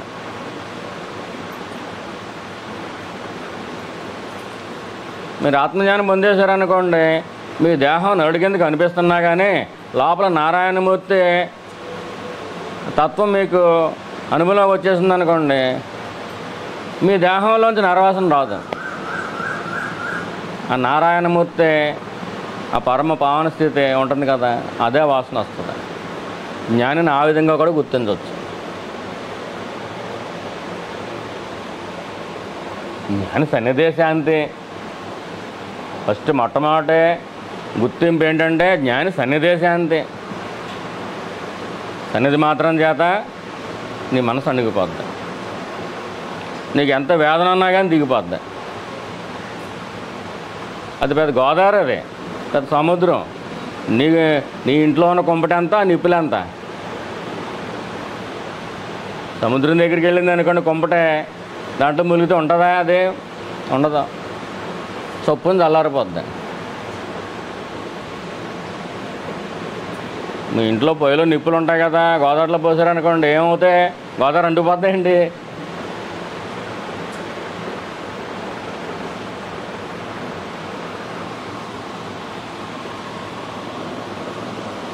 జ్ఞాని సన్నిధి సత్సంగం యొక్క పవర్. నరసింహరాజు గారు పావనం అయిపోవటం అంటే అదండి. అంటే అప్పటికి కానీ తెలియలేదు. ఈ మాట ఎందుకు చెబుతున్నాం? ఎలాగ సత్సంగం ఇక్కడ జరుగుతుంది యాగశాలలో. నీ దగ్గర ఒక అట్టుపళ్ళు ఉన్నాయి, 2 అట్టుపళ్ళు ఉన్నాయి. ఒక దుర్మార్గుడికి ఇచ్చామనుకో అపాత్ర దానం. ఒక మంచివాడికి ఇస్తే అదే పాత్ర తెలిసిన దానం. దుర్మార్గులకి దానం కూడా చేయకూడదని చెప్తారు. ఆడు ఆకలితో అలమడేస్తున్నప్పుడు నీ దగ్గరికి ఈశ్వరుడు పంపిస్తే అప్పుడు పెట్టవచ్చు. అది లేకపోతే చచ్చిపోతాడు అనుకున్నప్పుడు పెట్టవచ్చు. కానీ అపాత్ర దానం పనికిరాదు. దుర్మార్గులకి బలాన్ని ఇచ్చిన వాళ్ళు అవుతావు. నువ్వు ఇచ్చిన బలంతో వాడు ఇంకో దుర్మార్గం చేస్తాడు అని చెప్పి దానం ఎవరికి పడితే వాళ్ళకి ఇవ్వకూడదు. First point. రెండోది ఏంటంటే దుర్జనుడి కంటే సజ్జనుడు చేసింది, దుర్జనుడు చేస్తేనేమో పాపం వస్తుంది దానం. అది అన్నదానమైన ఏ దానమైనా సరే. సజ్జనుడు చేస్తే పుణ్యం వస్తుంది. ఆ సజ్జనుల్లోనే రకరకాలు ఉంటారు. ఒక మంత్రం తీసుకుని ఒక దీక్ష చేసుకుంటూ రోజు నిత్య పూజ చేసుకుంటారనుకోండి, వాళ్ళకి తెలీదు వాళ్ళని ఆశ్రయించుకొని భగవంతుడి యొక్క పవిత్రత వాళ్ళ ఒంటి మీద ఉంటుంది. వాళ్ళకు కూడా తెలియదు ఆ విషయం. పరమేశ్వరుడు అండర్లో ఉంటారన్నమాట. వాళ్ళు ఎక్కడికి వెళ్ళినా కానీ పరమేశ్వరుడు చూసుకుంటూనే ఉంటాడు. మంచితనంలో ఇలా పర్సంటేజ్ పెరుగుతూ ఉంటుంది. ఒక సజ్జనుడికి దానం చేస్తుంది ఎక్కువ ఫలితం. ఒక యోగి స్థాయికి వెళ్ళిపోయిన వాళ్ళకి దానం చేసింది ఇంకా ఎక్కువ ఫలితం. ఈ దానాలు కూడా పలానా నది ఒడ్డుని దానం చేస్తే 100 రెట్లు ఫలితం అంటారు. అది కూడా కరెక్టే. కొన్ని ప్రదేశాలు ఉన్నాయి ఎక్కువ పుణ్యం వస్తుంది, ఇదంతా పుణ్యం. కానీ దానాల వల్ల పుణ్యం వస్తుంది, పాపం పోదా. ఇప్పుడు మేము చెప్పిన చిట్కా ఏంటి, వాళ్ళకి తెలియకపోవచ్చు. వాళ్ళు ప్రత్యేకించి ఒకళ్ళనే పిలవట్లేదు. మీరు ఇది తెలుసో తెలియకో ఒకళ్ళని ద్వేషించారు, దూషించేశారు కూడా. పోనీ దూషించలేదు, మీరు తెలివైన వాళ్ళు కాబట్టి ద్వేషించారు అనుకోండి.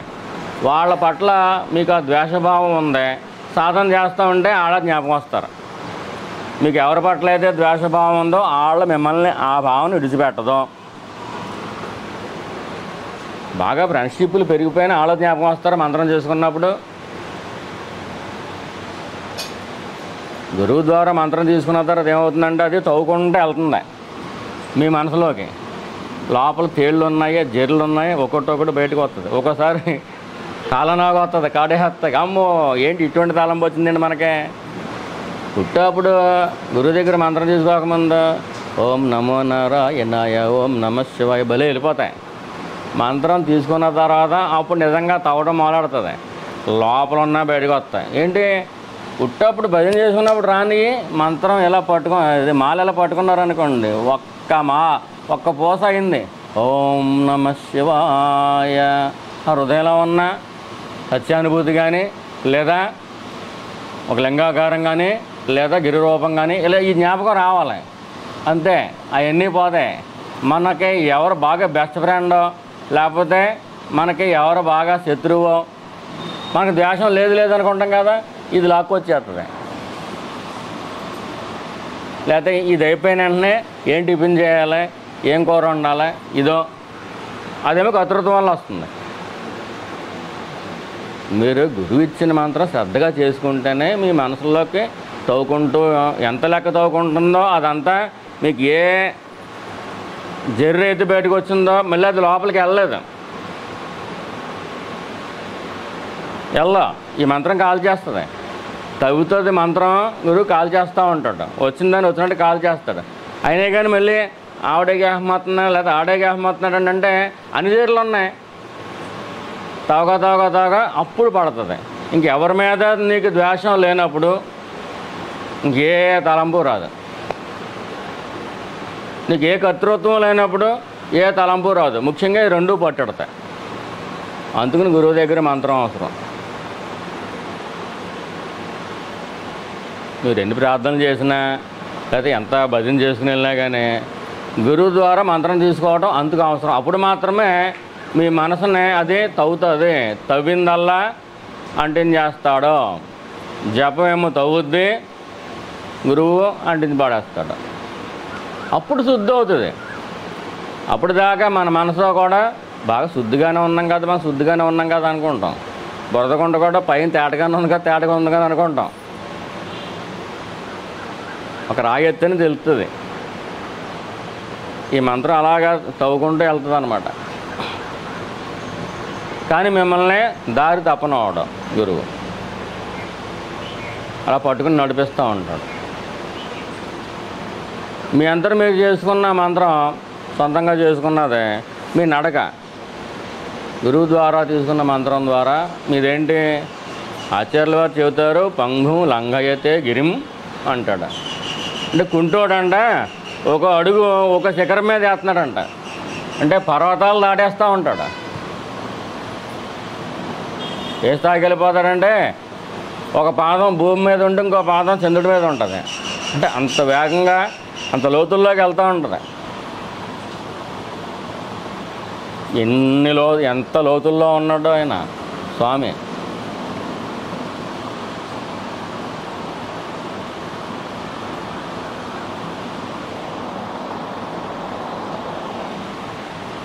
మొత్తాన్ని పోయిన తర్వాత ఇంకేం ఉండవు.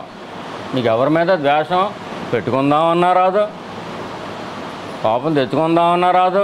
ఇంకోటి ఏంటి, అప్పటికే మీ ప్రారంభం అటు తినేస్తాడు.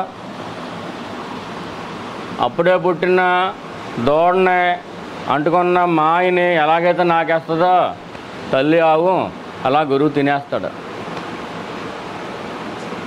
ఏ తలంపు ఉండదు, ఏ ద్వేషం ఉండదు. అసలు ఏ ద్వేషం లేనప్పుడు మీ మనసు హాయే హాయి, ఆనందమే ఆనందం. ఆత్మానందం దాకా వెళ్ళక్కర్లేదు.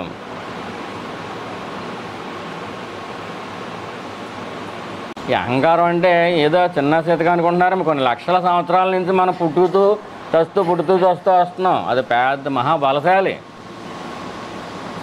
మన సాధనలు చూసి ఈ బుడ్డోడు సాధన చేస్తున్నాడు నవ్వుకుంటాడు. అలాగా మన దాకా రాలేదులే, వచ్చిన తర్వాత చూద్దాం, ఒక దెబ్బెడదాం. ఏముంది, ఆ గురువు మంచోడు కదా, అనుమానం పుట్టిందో చాలు, గురువులు ఎత్తే చాలు. ఒక చిన్న ఏదో ముక్క పాడేస్తుంది, ఆ ముడిసెట్టుకుని తింటా కూర్చుంటాడు అంతే. సత్సంగంలో గంటెత్తే చాలు అంతే. గురువే కాపాడుతున్నాడు వీళ్ళని, అంచేత గురువుని దూరం చేసి సరిపోద్ది. అంచేతే వేలాది మంది మనుషుల్లో ఏ ఒకనొకడు తరింటున్నాడు అని సాక్షాత్తు వాసుదేవ స్వామి చెప్పింది. అందుకనే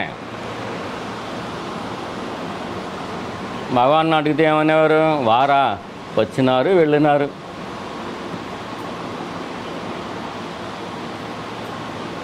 ఆయన అంత ధైర్యంగా చెప్పేసేవాడు.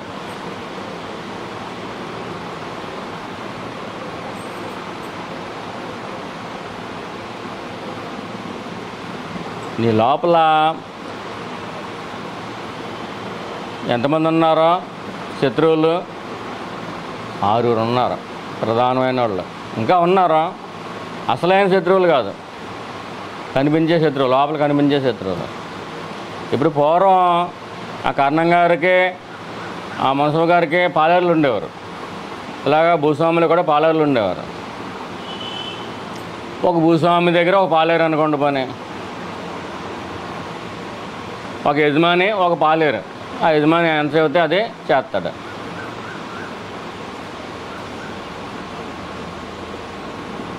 ఆ కన్నం గారు చెప్పింది చేయమంటారా, మనసు గారు చెప్పింది చేయమంటారా అంటే ఒకటే ఉండేవాడు అక్కడ ఊళ్ళో. ఎవరు చెప్పింది చేయమంటారా అనేవాడు.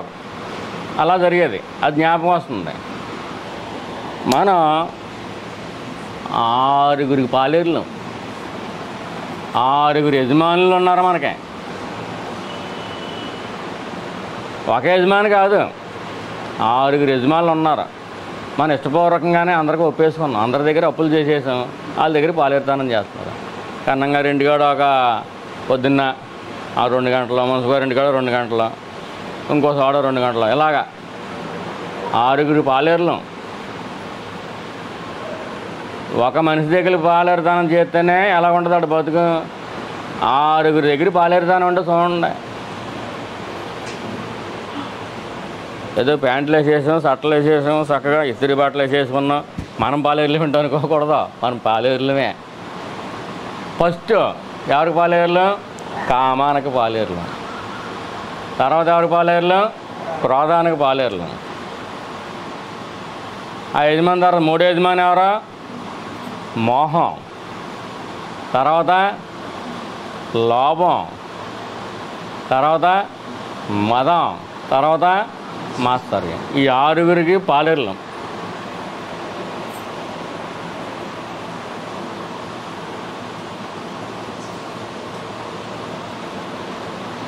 మా సంగతి ఏంట్రా, నువ్వేది పూజ చేసేస్తావా, చేసొద్దాం అంటుంది కామం. నువ్వు చేసుకో, నీకు ఎక్కడ దెబ్బేయాలి అక్కడ వేస్తాను అంటుంది. అప్పుడే అమ్మ నాన్న చుట్టాలు ఇంటికి వెళ్తారా, మనకి ఇది దొరుకుతుంది. ఇంక సినిమాలే సినిమాలు. అంటే కామ అనే యజమానికి మనం దొరికిపోయామో దొరకలేదా? దొరికిపోయాం.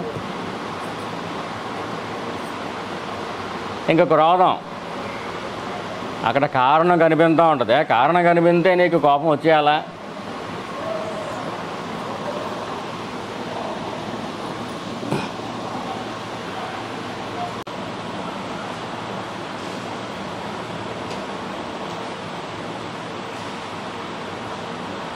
అరుణాచల శివ, అరుణాచల శివ, అరుణాచల శివ, అరుణాచల, అరుణాచల శివ, అరుణాచల శివ, అరుణాచల శివ, అరుణాచల. వచ్చే ఆదివారం శ్రీరామనామకి ఇక్కడే కూర్చుందాం.